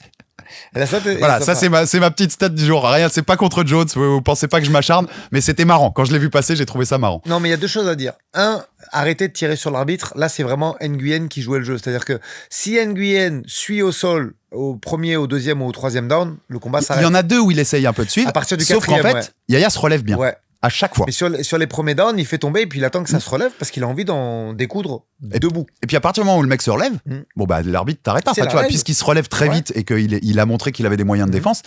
Le 6e, Aldric. Le 6e quand même, tu vois dans son œil. Moi je suis l'arbitre, je me jette sur le truc. Ouais. Et je dis arrête parce que c'est mort. Sur le dernier, je trouve ça trop. Même à la fin du premier round, si tu regagnes ton coin en titubant, il y a quand même des arbitres qui auront arrêté à ce moment-là. Je dis pas qu'il est irréprochable. Je dis juste que si tu lis certaines critiques, tu as tendance à reproduire la même chose que... Tu te rappelles cet arbitre russe qui avait arbitré Benoît contre... à Abu Dhabi Zaleski Zaleski qui a été viré le soir même, c'est-à-dire qu'il a même pas fini le gala. Dana il a dit vous dégagez ce mec là on peut pas dire la même chose. Non, on n'est pas sur ça, on n'est pas sur ça, mais son œil il tourne au 6e down quand il tombe comme ça là, l'œil il a pris quand même beaucoup. Alors lui, son plancher orbital n'est pas cassé. J'ai regardé un peu des news médicales. Néanmoins, je pense que sur 6 downs, ton cerveau, il prend quand même un coup. Même s'il en a mis un. Parce qu'au final, il a failli perdre Nguyen. À un moment, il se fait downer aussi. À un moment, je suis d'accord, il y a un contre et il y a même un spinning back. Ouais, ce combat est dingue. Spinning elbow qui est... Ce combat est dingue. Et par contre, son cerveau, il a pris. Ça, c'est sûr. Ouais, et ça ouvre. Et il y a même, techniquement, il y a des belles choses. Il y a Nguyen, à un moment, qui bloque un kick avec sa main gauche et qui réussit à mettre le crochet avec le même bras avec lequel il a bloqué le kick. Assez intéressant au niveau technique. C'était un beau combat à regarder. Hein. Et moi, ça ouvre un truc quand même, rapidement, Aldric. Tu veux que je te lise la définition d'un round 17 en MMA dans les règles unifiées? Un round 17, c'est quand t'as un fighter completely overwhelmed, donc il est overwhelmed, il dépasse complètement l'autre en effective striking ou grappling, et qu'un stoppage peut être prononcé. Ce qui, moi, je pense, sur le 6e, en tout cas, c'est le cas. Ce sera rarement donné, mais il faut vraiment que ça dépasse au niveau de domination et qu'il y ait beaucoup d'impact très significatif qui pourrait pousser les juges à considérer que le fight aurait dû être arrêté. C'est un 17, Aldric. On n'en donne quasiment jamais, c'est un 17. Les trois en donnaient 18, mais c'est un 17, ça. Moi, je te dis très franchement, je pense que la compréhension des juges, elle devient vraiment relative et qu'il faut éclaircir tout ça très rapidement. Ça aurait dû être fait avant. Là, ça va être fait dans quelques semaines, je crois, 1 ou 2 semaines, si je dis pas de bêtises. Bon, c'est heureusement. Hein. Heureusement. La définition finit, tu vois, de l'impact et des choses infligées qui diminuent visiblement l'habilité de l'adversaire à être compétitif. Mais ça valait 17 tous les jours, je suis d'accord avec toi. Bon, déjà, ils ont mis au moins 18, c'est pas mal. Oui, déjà, je suis d'accord. On va pas trop en demander quand même. Mais si ça existe dans la règle, ça doit être donné sur certains cas comme celui-là. Je te rejoins. Et le dernier point qu'on voulait noter dans ce débrief, c'est Martin Buday contre Marcus Buchecha. Donc, vous avez dit du plus grand bien, l'un des plus grands grappleurs au monde, des plus grands jujitsuka au monde, par ses résultats, qui affrontait Martin Buday, donc classé dans le top 15 UFC pour ses débuts. Buchecha, directement, le Brésilien, on le mettait face à un test tout de suite. La grande bedaine de Buday. C'est que Buday, il faisait 400 livres, il faisait 400 pounds à 19 ans. C'était un ancien joueur de jeux vidéo, il a commencé le combat pour perdre du poids. C'est les poids lourds, c'est quand même un truc à part, Aldric, hein, vraiment. Qu'est-ce que tu voulais nous dire sur ça? C'est comment je peux presque entendre qu'on donne le 1 à Buchecha. Sur l'impact que je te disais tout à l'heure, il y a une séquence, l'impact le plus fort pour moi dans ce round-là, c'est la séquence de 15-20 secondes là vers la fin où Buchecha lui en met 2-3 dans la tête. En fait, j'ai reçu de notre communauté de Jab Live, j'ai reçu tu nous as dit qu'il était plus fort que Gelton Almeida au sol et on est déçus. Alors oui, je vous l'ai dit. Et oui, il est plus fort que lui au sol. Oui, je le confirme. Il suffit de regarder le palmarès des deux. Gelton, c'est un bon grappleur dans le MMA et là on parle de l'élite mondiale au sol. Oui, là on parlait que de sol. C'est ça. Sol, le MMA, c'est pas pareil. Qu'est-ce qu'on peut dire de ce combat? Je te l'accorde, le numéro 1, le round 1 est assez serré. Après, je pense que vraiment, il y a un manque de travail. C'est-à-dire que si tu regardes les réseaux sociaux de Buchecha, il fait que surfer. Je pense, moi, qu'il s'entraîne quand même parce que par rapport à ses premiers combats au One, même s'il n'en a pas mis, c'était quoi, son 6e, je crois, là, de combat, il y a des progrès en striking qui sont significatifs. À un moment, il fait des beaux enchaînements en anglaise. Je dis beau, pour un mec qui vient du jiu-jitsu. On est d'accord, et pour des poids lourds. Oui. Mais en fait, le problème, c'est qu'il n'a pas adapté son sol. Et je vois typiquement le genre d'entraînement que c'est, parce que c'est un peu la même chose que que des Mackenzie Dern et tout. C'est-à-dire que c'est encore des mecs qui font du jiu-jitsu. C'est-à-dire qu'ils travaillent leur anglaise avec les pattes d'ours et avec le travail en sparring. Et derrière, ça met le kimono et ça fait du jiu-jitsu. Et en fait, tu te rends compte que malheureusement, Boudaï, il passe ce cap alors qu'il prend un takedown au deuxième et un takedown au troisième. Et en fait, les Buchecha essayent de faire du jiu-jitsu avec un mec qui essaye de se relever. Et ça marche pas. Et en fait, son évolution de sol, elle est vraiment là-dessus. Il y a très peu de frappes. Du coup, il fait pas la différence. Parce que s'il fatigue Boudaï au deuxième, c'est fini le combat. Tu vois ? Non, mais je te jure, j'ai pris peur dès le début, dans le premier, quand il se met de dos et qu'il commence à dire viens dans la garde. C'est compliqué. Non, mais les gars, enfin, tu vois, ça, c'est vraiment le truc old school des gars du jiu-jitsu là. En plus, c'est pas un MMA, là. Il a jamais performé de ouf dans la garde, Buchecha. Hein. C'est pas sa spécialité. Non, mais tu vois, je pense qu'il se dit, de toute façon, je suis au-dessus de ce mec-là si on va au sol. Alors qu'il est champion d'Europe, hein, d'ailleurs, en JJB. Ouais. Boudaï, il est pas mauvais au sol, attention. Donc, mais tu vois, il se dit, je suis tellement. Sauf que c'est pas du jiu-jitsu. Enfin, c'est pas une compète de jiu-jitsu, c'est du MMA, quoi. Globalement, Buchecha, c'est décevant.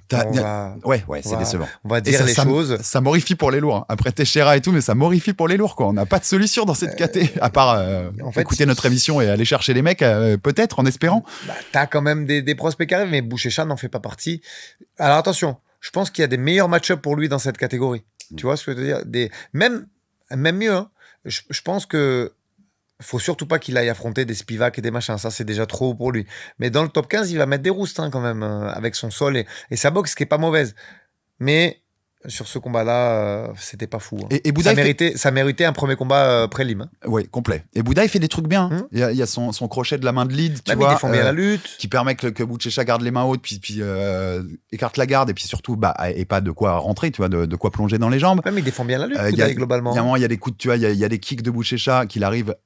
Hop, il le saisit, il met direct un crochet, tu vois. Alors qu'on dit souvent, enfin, les mecs du BJJ, ils n'ont pas de peur avec les kicks, parce que si tu les amènes à sol derrière, il a fait un bon combat. Mais lui, tu vois, contre ça, avec des crochets, enfin, il fait des bons trucs. Il a fait un bon combat. C'était très décevant. C'était serré, mais globalement, c'est décevant. C'est très décevant. Mais en fait, c'est ce qui est décevant, c'est pas le fait d'amener Buchecha à l'UFC. C'est qu'en fait, ça fait 5 ans ou 6 ans qu'il a démarré sa carrière. Et globalement, c'est quand même, c'est pour l'argent, quoi. Clairement, c'est pour l'argent et ni plus ni moins. Et il se donne pas les moyens d'eux. Et du coup, je pense qu'on n'aura pas de surprise. C'est un gatekeeper du top 15, mais qui ira pas beaucoup plus loin à l'UFC. On n'a pas trouvé notre nouveau mec qui va révolutionner les poids lourds. On y arrivera, Aldric. On y arrivera un jour. Bien sûr qu'on y arrivera. On passe à la preview de l'UFC Fight Night à Las Vegas. C'est ce samedi soir, enfin dans la nuit de samedi à dimanche pour nous en France. Bien sûr, on va vous remonter la carte. Déjà, il y a un petit, à l'heure où on enregistre, on ne sait pas quel sera le main event. On va dire qu'à 90%, Amir Albazi, qui était un match-up de fou quand même. Ouais, moi, contre Taira. En plus, tu sais que j'adore Tatsuro Taira. Et pour l'instant, les infos qu'on voit tourner, c'est que ça saute. Il n'y a pas eu d'officialisation de l'UFC, mais les sources, Marcel Dorf l'a repris et tout. Enfin, il y a des sources assez crédibles pour se dire que ça a sauté, ce main event. Il y a même des rumeurs qu'ils allaient trouver un adversaire à Taira. J'ai vu passer des noms. Donc, ce serait plutôt Albazi qui aurait sauté de ce que j'ai compris. Mais on n'a pas d'infos pures, donc on va pas vous spéculer là-dessus. Il y a peut-être un Corée-Japon. Hein, voilà, il y a des rumeurs sur des trucs, mais on va pas spéculer. On n'en sait rien à ce moment-là. Peut-être que quand l'épisode sortira, vous aurez déjà eu des annonces. Donc, tu vois, on va pas se jeter dans un truc dont on a zéro info, Aldric, et on va rester sur le reste de la carte qui nous intéresse.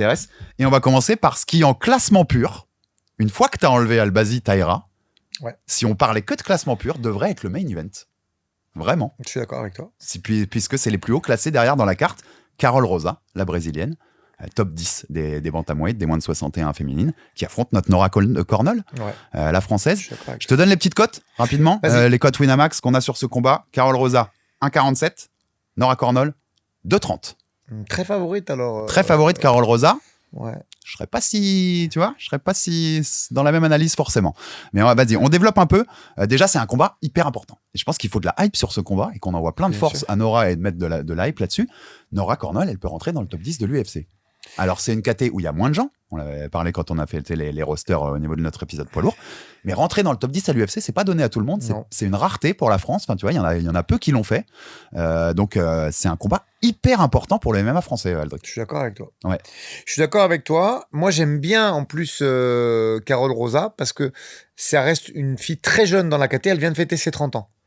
C'est une strikeuse qui vient des Muay Thai et à chaque fois qu'elle fait des combats quand même contre des top filles de la KT, comme pour moi top fille c'est Irene Aldana qui a fait la ceinture, la prochaine prétendante et qui peut faire beaucoup d'histoires à beaucoup de filles, Norma Dumont, C'est ma petite chouchou, moi, de la KT, parce que je la trouve vraiment forte. Et elle est assez riche techniquement. Elle est pas mal au sol, tu vois, Norma Dumont.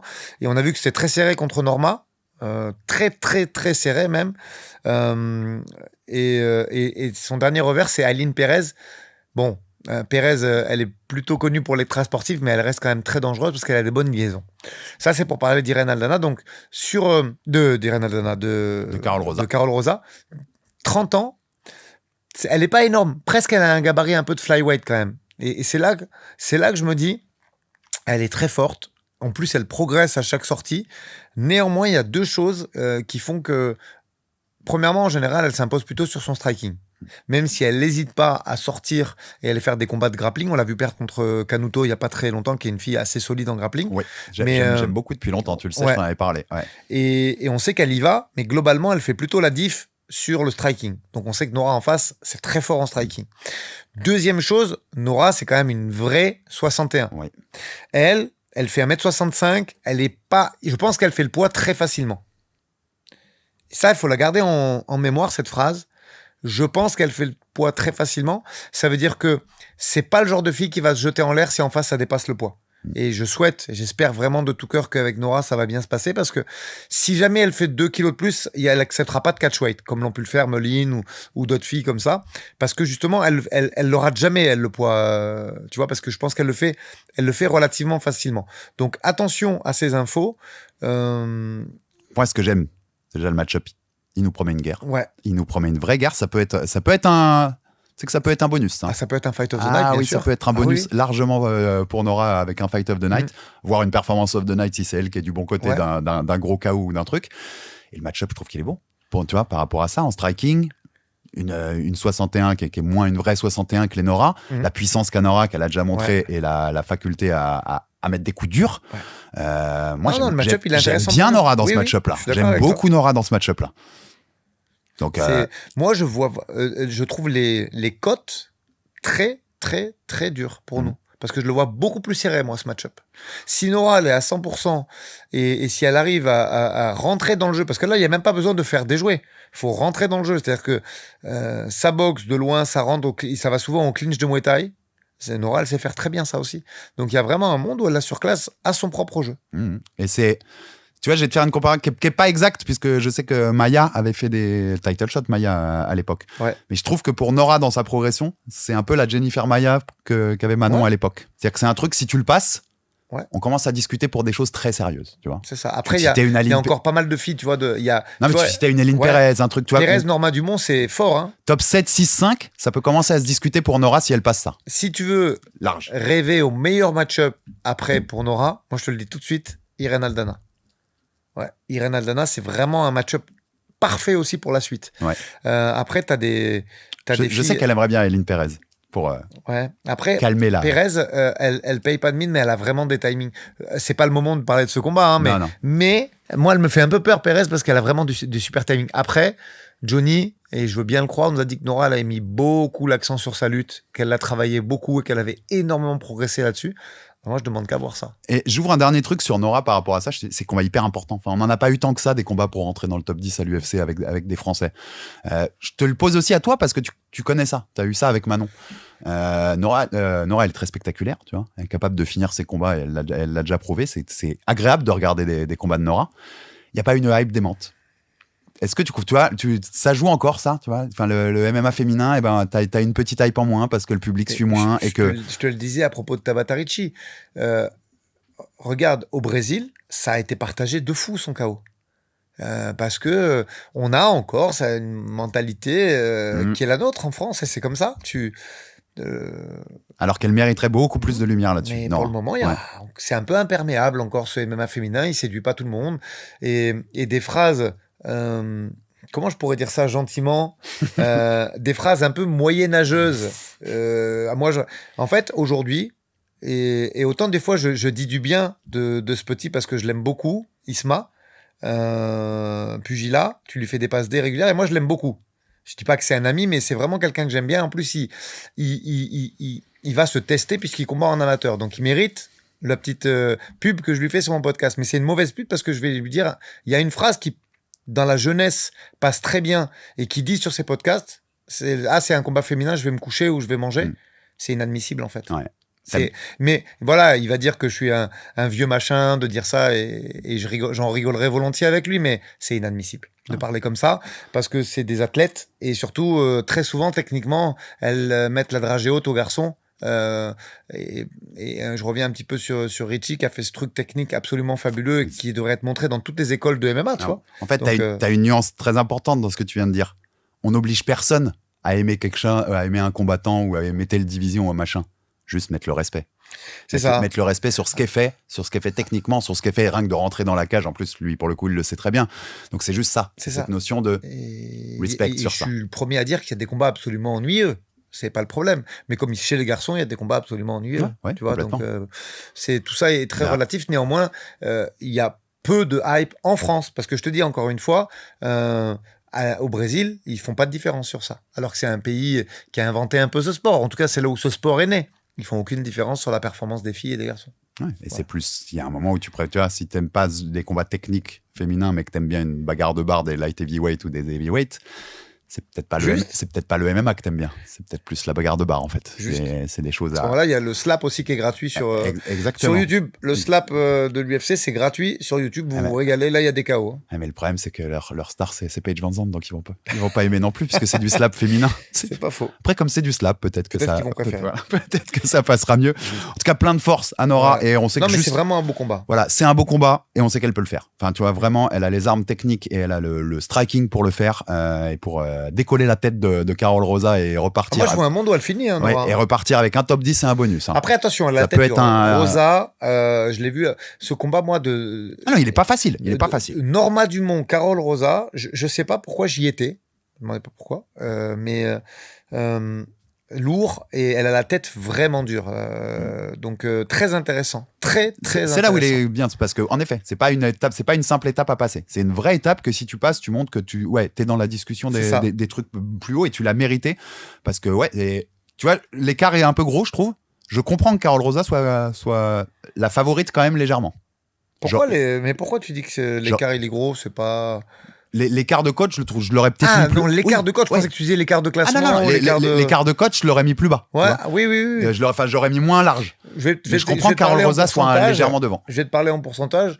Globalement, vu que Rosa, elle a quand même pris le panier, entre guillemets, de la KT, ça valait un 60-40 en termes de... Non, mais c'est ça. C'est un terme de... Vu le parcours, je comprends qu'elle soit mise en favorite. Je dirais pas qu'elle est favorite dans mon analyse que j'en ai. Enfin, je pense que... Moi, je te dis, là, surveillez ça, les gars, surprise. Si Nora... Tout va bien. Quand je dis tout va bien, c'est juste, je sais que, d'ailleurs, il l'a dit sur le podcast, il n'y aura pas Johnny dans le coin. Mais bon, pour Morgan, ça s'est très bien passé avec, encore une fois, je refais une passe D, très gros coaching de ces deux hommes de coin entre le deuxième et le troisième. Et là-bas, elle est avec Red, tu vois, qui va lui apporter aussi. Enfin voilà, elle est entourée quand même, elle n'est pas toute seule. C'est ça. Mais si elle est à 100%, moi, je vois bien la surprise arriver. Oui, complètement. Et là, une victoire. Je te dis, pourquoi pas un petit bonus. Allez, de toute façon, on vous débriefera ça bien. Et pour le coup, on s'est mal calé niveau timing et je voulais faire ça propre dans le studio et je voulais pas faire ça avec une petite visio à l'arrache. Donc, on n'a pas pu faire d'interview de Nora avant, mais j'étais en bon contact avec elle pour ça et on s'est dit qu'on le ferait après. On espère qu'elle va nous ramener tout ça et qu'elle viendra nous faire une interview, que ce soit dans la télé en visio, mais je voulais pas faire ça trop à l'arrache. Et post-combat, on essaiera de vous organiser ça pour que Nora nous parle de... Pour terminer, étape 1, le poids. On espère une Nora au poids et qui est pas fatiguée. Et je pense que si on a ça, on aura un très grand combat. Ouais. On aura un très grand combat de Nora le lendemain. Et on rigolait sur le classement en disant que ça aurait pu être le nouveau main event vu les classements. En tout cas, c'est main card. Elle sera sur la main card de cet événement à Las Vegas. Donc, plein de force. Nora, de quel autre combat? On aurait parlé d'Albazi de Taïra, mais bon, on va pas le faire. 3, j'en ai, moi. Voilà, quel autre combat et tes petites réflexions sur ce que tu... on parlait de Benoît et de Eliseu il y a pas très longtemps. On a Eliseu qui est toujours spectaculaire quand même. Il frappe fort. On sait que c'est une ceinture noire au sol, donc il revient contre Neil Manny. Ouais. Moi, j'aime bien le fight. Ouais, le match-up est cool, je suis d'accord. Effectivement, c'est deux garçons qui jouent plus grand-chose dans la KT, qui sont plus classés. Mais on se rappelle que les deux ont été classés dans le top 15 d'une KT très dure, les Walter. C'est du combat qui remplit la carte, mais du combat sympa pour remplir la carte. Tu vois. Neil, moi, je l'ai connu à 20 ans, on s'entraînait ensemble au Hit Squad à Granite City. Il n'a pas changé, il est toujours aussi généreux. Et Eliseu, ça frappe fort. Et pareil, dans l'effort, il est généreux aussi. Donc, ça fait un très beau combat. C'est un combat qui me plaît beaucoup. Ribovic et Elvis Brenner, pareil. Duel shoot et box contre Argentine avec des garçons qui ont perdu que face au haut du panier. Ouais, parce que Ribovic, c'est toujours fun. Ouais, puis il y a toujours du combat fun. Attends, alors ok, c'est des mecs qui sont sur 2 défaites. Pour Elvis Brenner, c'est Joel Alvarez et Orolbay. Et pour Ribovic, c'est Nasrat Akparat. Je pense qu'il y a pire que de s'incliner contre ces gens-là. Donc, très très beau combat. Et pour rester sur les gens, Benoît reste au centre de l'actualité parce que Eliseu a combattu contre Benoît. On sait que Benoît a été call-out par Mateusz Rebecki quand il s'agissait de prendre le short notice au Canada, qu'on va voir à l'œuvre contre Chris Duncan, fort d'une victoire à l'UFC Londres. Donc pareil, cette KT 70 qui reste au centre de l'attention. On sait que il a battu Jordan Vucevic et Oki Bolaji. D'ailleurs, c'est lui qui a mis fin au run de Vucevic, qui a été viré de l'UFC, enfin remercié après cette victoire. Donc Duncan, qui est un Écossais qui s'entraîne au ATT, qui revient en ligne contre Mateusz Rebecki. Je crois d'ailleurs, je veux pas dire de bêtises, mais je crois que les deux s'entraînent à ATT. Je sais pas comment ils ont dû faire, ils ont dû splitter les coachs et tout, mais je crois que Duncan et Rebecki s'entraînent à l'American Top Team. Quand la salle est aussi grande, tu peux t'arranger pour des trucs. Mais non, il y a plusieurs combats fun en fait sur cette carte. Je pense qu'on peut s'amuser bien dans cette carte, mais tu vois, ça montre un truc qui est récurrent de temps en temps sur certaines cartes comme ça UFC. Ils ont un main event qui est solide quand même. Solide. Et quand ils sautent, t'as pas de vrai, tu vois, t'as pas de co-main event sûr qui peut remplacer le main event. Enfin, tu vois, tu te dis pas, ok, c'est celui-là, c'est obligé. Non, là, effectivement, c'est assez lissé. Tu vois, t'as des prospects à 70 kilos qui sont à une victoire du top 15. Hein. Oui, bien sûr. Rebecki et Duncan, s'ils gagnent leur prochain combat, ils sont top 15. Donc, c'est pas inintéressant quand même dans cette KT. Mais de là, avoir les épaules assez larges pour prendre un main event, non. Mais après, tout ça, c'est relatif. Parce que regarde, ça aurait été un combat poids lourd, il l'aurait mis main event. Tu vois, un accessite top 20, il l'aurait mis. Donc, tout ça est assez relatif. C'est surtout. Il y a une rumeur qu'à Costa Cortez, là, ils avaient essayé de le caler en remplacement. Enfin, là, c'est juste qu'on a un Écossais contre un Polonais. Donc là, c'est compliqué quand même sur une carte ESPN. Et ouais. Tu vois, c'est juste ça. Alors moi, je pense qu'ils vont essayer de pousser pour garder Taira sur la carte. Néanmoins, parce que derrière celui Écosse-Pologne en main event à 70, dans des trucs où le public américain, il n'est pas hyper attiré en premier lieu, c'est plus compliqué. Ouais, mais t'en as pas un évident, tu vois. Ribovic. Je pense que si Nora elle était américaine, il l'aurait mis. C'est ça, Ribovic Brenner, Rosa Cornold, il n'y a aucun américain. Il n'y a rien qui parle vraiment. Le américain, c'est Neil Manny, mais il est plus en état de faire un main event, tu vois. Il est sur pas mal de défaites successives. Mais en pure name value, non. Mais tu pourrais presque te dire que c'est Manny. Ouais. Le plus connu de la carte, c'est sûr et certain, c'est Manny. Oui, tu pourrais te dire. Surtout d'un public gratuit. C'est-à-dire que je rappelle vite fait que ESPN est une chaîne abonnement qui vaut à peu près $80 par mois et il faut payer le pay-per-view en plus qui vaut 110 aujourd'hui sur ESPN+. Donc les gens qui sont abonnés à ESPN ont cet UFC gratuitement. Je pense que le plus connu, c'est effectivement Neil Manny. Et moi, dans cette carte, j'aime bien aussi Dani Silva, Kevin Vallejos. Ouais. Non, mais elle est fun, la carte est fun. La carte est fun en vrai. Enfin, si vous, de toute façon, si vous nous écoutez, c'est que vous suivez le MMA et que vous aimez ça, mais soyez devant l'écran parce que je pense qu'il y a moyen de s'amuser. Alors, je vais te dire un truc. La carte est fun. Par contre, c'est rare que je dise ça, mais là, il y a une vraie égalité en termes de niveau d'intérêt, que ce soit sportif et financier, entre PFL et UFC. Ouais, okay. Tu vois ? Là, par contre, voilà, c'est rare que ça arrive, et je le dis toujours, honnêtement, l'UFC, c'est quand même devant, pas là. Là, il y a une certaine équité, une certaine réciprocité entre les deux cartes. Je suis assez d'accord et que t'es parfait, Aldric, puisque tu me fais la bonne passe D. Je te donne deux news UFC d'abord, avant de passer donc à ce PFL World qui sera ce vendredi pour le coup à Atlantic City.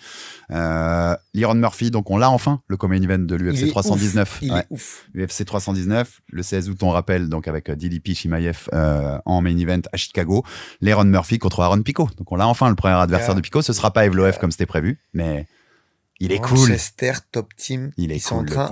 Là, vraiment, s'il y a bien une équipe qui est en train de sortir du lot en Europe et qui est en train d'effacer le SBG, le All-Star Gym et compagnie, c'est Manchester Top Team. Ils sont en train de tout exploser. Je veux dire, ça vient de chez eux. Ateba Gauthier, ça vient de chez eux. Les gars, ces mecs-là, Nathaniel Wood, ça vient de chez eux, je crois. Ils sont en train de tout exploser, Manchester. Par contre, même config Aldric, hein. C'est-à-dire que le combat est fun en soi quand t'aimes le MMA. Ils n'ont pas intérêt à ce que Chimaev ou DDP ça saute. Ouais. Ouais, parce qu'ils ont pas les. Ah, Il a déjà fait des main events. Il en a fait un à Apex il y a pas très longtemps. ouais. Non, mais pour un pay-per-view, ouais, non, pas les Ron Murphy, Aaron Pico. Non, les Ron Murphy, tu peux pas. Tu vois, et Aaron Pico qui vient d'arriver, donc est pas le plus connu pour le public UFC, c'est chaud. En main event de pay-per-view, c'est chaud quand même. Willie Scott qui vient aussi de Manchester Top Team. Non, ce qu'il est en train de faire est chaud. Et Pico. Qui arrive direct avec un mec très dur. Ouais. Ah non, c'est intéressant. Ils leur font jamais de cadeau aux mecs qui arrivent. Hein. Direct. Ils l'ont cherché celui-là, mais je pense vraiment. Là, en tout cas, Pico, il teste direct parce que pour moi, c'est très fort. Ouais, je suis d'accord. Très fort. Gros test qu'il a mis et le combat est vraiment cool. UFC 319, donc comme main event. Et la conséquence de ça, je pense qu'elle est assez logique. Il n'y a pas encore eu d'annonce, mais on aura Evloev Movsar qui devait affronter Pico d'abord avant d'être forfait contre Volk pour la ceinture. De toute façon, c'est le combat à faire depuis le début, Aldrich. Je suis d'accord. C'est celui-là pour la ceinture de Volk. Faut lui donner. Donc, je sais pas, novembre ou décembre. Enfin, ça sent le pay-per-view de décembre, ça. Tu vois. Si je disais à bout de nez, je sais pas exactement où en est Evloev, mais ça sent un petit pay-per-view de décembre avec la ceinture des 145. Et la petite phrase du jour, mais ça, c'est juste pour ouvrir parce que je pense qu'un jour, on en fera un débat dans le Jab Culture. T'as vu que Rabib a confirmé a dit qu'il aimerait bien qu'il y ait un round unique en MMA. Hein. Pas de 15 minutes ou 25 minutes et on s'arrête jamais. Ça rejoint ce que JSP avait dit au micro de Jab Life quand on était à Montréal, où il militait pour le round unique. C'est un petit teasing pour se dire que ça peut faire une question de Jab Culture, un de ces quatre, ça. Ce qui est sûr, et j'en dirai pas plus, on développera ça plus tard, c'est que dans cette config-là, c'est vraiment le plus fort qui gagne. Oui. Tu vois ? Ah, ça, c'est sûr. Donc, et je comprends aussi que les deux mecs, vu leur style, soit plutôt à peau de ce genre de truc. On l'aura pas, je te le dis direct. Non, c'est évident. On pourra en parler de ce que ça ferait de bien et de mal, mais sur un format TV, on sait le prix d'une page de publicité, on l'aura jamais. Non, on l'aura pas, mais débat intéressant. Ouais. Quand t'as deux légendes de ce niveau-là qui ouvrent cette porte-là, je trouve que ça nous fera un débat intelligent. C'est vrai que si tu revois Boudaï, Bouchécha, si tu fais un seul round unique, les mecs sortent en brancard. Hein. Enfin, avec une assistance respiratoire. Ah oui, là on les perd complètement au bout de 8-9 minutes et encore je suis peut-être un peu gentil. Donc le PFL World, c'est ce vendredi à Atlantic City, excuse-moi, et on finit là-dessus. Aldrich, avec d'abord, on va s'occuper de 4-5 combats qui nous intéressent, mais surtout les trois principaux. On va pas commencer par le main et le co-main event, parce que celui qui va nous intéresser le plus, et je l'ai dit dans l'intro, c'est un gros choc franco-français. Et c'est cool de l'avoir un choc franco-français comme ça au PFL, tu vois. Surtout dans une carte où il y a des finales de tournois et tout. Enfin, c'est une grosse carte pour le PFL. Azael Adjouj contre Yves Landu. Combat qu'on attend depuis quelques temps déjà. Quel combat. Top. Et c'est le co-main sur la carte. Et c'est mérité. C'est un super combat, Aldrich. Alors, top. Un, c'est un super combat. 2, tu sens quand même que cette carte, ils prennent de gros risques sur cette carte, le PFL, parce que ça construit des stars. Et il y a beaucoup de mecs invaincus. J'y reviendrai après. Mais là où c'est fabuleux, c'est que vraiment, on sent que le gagnant de Yves contre Azael va être propulsé au rang de star. Soit faire le tournoi directement après, tu vois, mais en tout cas, ça y est, là ils y sont. C'est des mecs qui viennent du Bellator Europe à la base, les deux, qui ont gravi les échelons. Moi je le dis clairement, énorme respect pour Yves Landu, qui est un ancien, je crois qu'il fête ses 38 ou 39 ans, qui vient à la base de la Snake Team et qui vit aujourd'hui en Thaïlande, qui s'est installé là-bas. On le voit souvent s'entraîner avec Mansour Barnaoui. Je crois qu'ils sont teammates d'ailleurs. Mais Azael Adjouj, moi je le connais depuis qu'il a 18 piges. Je l'ai eu en équipe de France à l'époque en tant que junior. Je suis dans le train à la première place, je suis au premier rang moi de Azael. Je crois qu'il fête ses 26 ans maintenant, ou qu'il va faire 27 dans pas longtemps. C'est pour moi derrière Saladin Parnasse, parce que Saladin a accompli un petit peu plus. Une des plus grandes stars, un des plus gros prospects du MMA français. On s'en est parlé quand on préparait l'émission. Et tu vois, je savais moins ta relation que tu avais avec. J'adore Azael. Moi, je suis fan absolu. Je sais. Moi, Azael Adjouj, je suis fan depuis. Il est venu ultra talentueux plusieurs fois avec Axel Sola. C'est trop fort. Beaucoup de qualité, ultra talentueux, qui s'est construit bien dans ce Bellator Europe et qui monte un peu les échelons dans ce Bellator racheté par le PFL, donc ce qui lui donne des possibilités. Et t'as raison, c'est pas hyper anodin. Hein. On va en reparler juste après, mais c'est le co-main, c'est un combat à 145. Et le co-main, c'est la finale du tournoi des 145. Donc je pense qu'en effet, il compte, tu vois, sur le vainqueur de ce combat-là, il peut aspirer à des belles choses au PFL. Et c'est un super combat. Et ouais, Azael, si vous connaissez pas Azael ou que vous suivez moins ces ligues-là, que vous êtes que UFC, allez voir ça. Parce que c'est un talent pas brut, puisque ça fait déjà quelques temps qu'il est sur le circuit, tu vois. Mais c'est un gros talent. Hein. C'est ça. Et puis, comment tu vois le match-up entre les deux? Dur pour Yves. Moi, je pense que si Yves mixe pas, et on sait qu'il est capable de mixer, debout, c'est trop fort. Azael, donc 26 ans, c'était un des seuls mecs qui mettait les gants avec Conor quand Conor s'entraînait sérieusement il y a 6-7 ans en arrière quand même. Tu vois, c'est-à-dire que dans son club, la seule personne qui avait le niveau technique pour mettre les gants avec lui, mais alors que c'était un petit, il devait avoir 19 ou 20 ans, c'était Azael. De par son passé de karaté qu'il a transformé en boxe pied-point par la suite. Ça te donne une idée du niveau debout qui, je pense, sans manquer de respect à Yves. On sait qu'Yves Landu, il est très souple, il est très rapide. Il a une grosse expérience. Il a une très très grosse expérience aussi parce que ça fait 15 ans qu'il est sur les tatamis et cage et ring. Néanmoins, je pense que debout, c'est Azael qui frappe plus sec et qui a un peu plus je pense qu'il y a un striking un peu plus affûté, effectivement. Là, tu sais que je suis chantre absolu des combats franco-français et que même dans les grandes ligues comme ça, tu le sais, je te l'ai déjà dit que je rêve d'en voir à l'UFC parce que ça voudra dire aussi qu'on fait du chemin, le MMA français, d'avoir ça et d'avoir ça dans un événement comme les finales du PFL World, enfin finale de 2 tournois au moins. Très cool, très cool. Et regardez ça, ne loupez pas ça. C'est quand même le test, je reviens là-dessus rapidement. Azael, il est monté progressivement. Si on fait là, j'ai une petite rétro de ses adversaires. À part Jordan Bardone, qui avait déjà 7-2 à cette époque, sinon il a pris globalement des mecs qui avaient 5-6 combats à chaque fois, jusqu'à José Pérez, à qui il a fait la guillotine, mais qui dominait, qui avait 9-1. Et là, on passe sur un autre step, puisque Yves Landu, c'est 30 combats pro, avec beaucoup, beaucoup d'expérience, et qui est sur une grosse série de victoires aussi.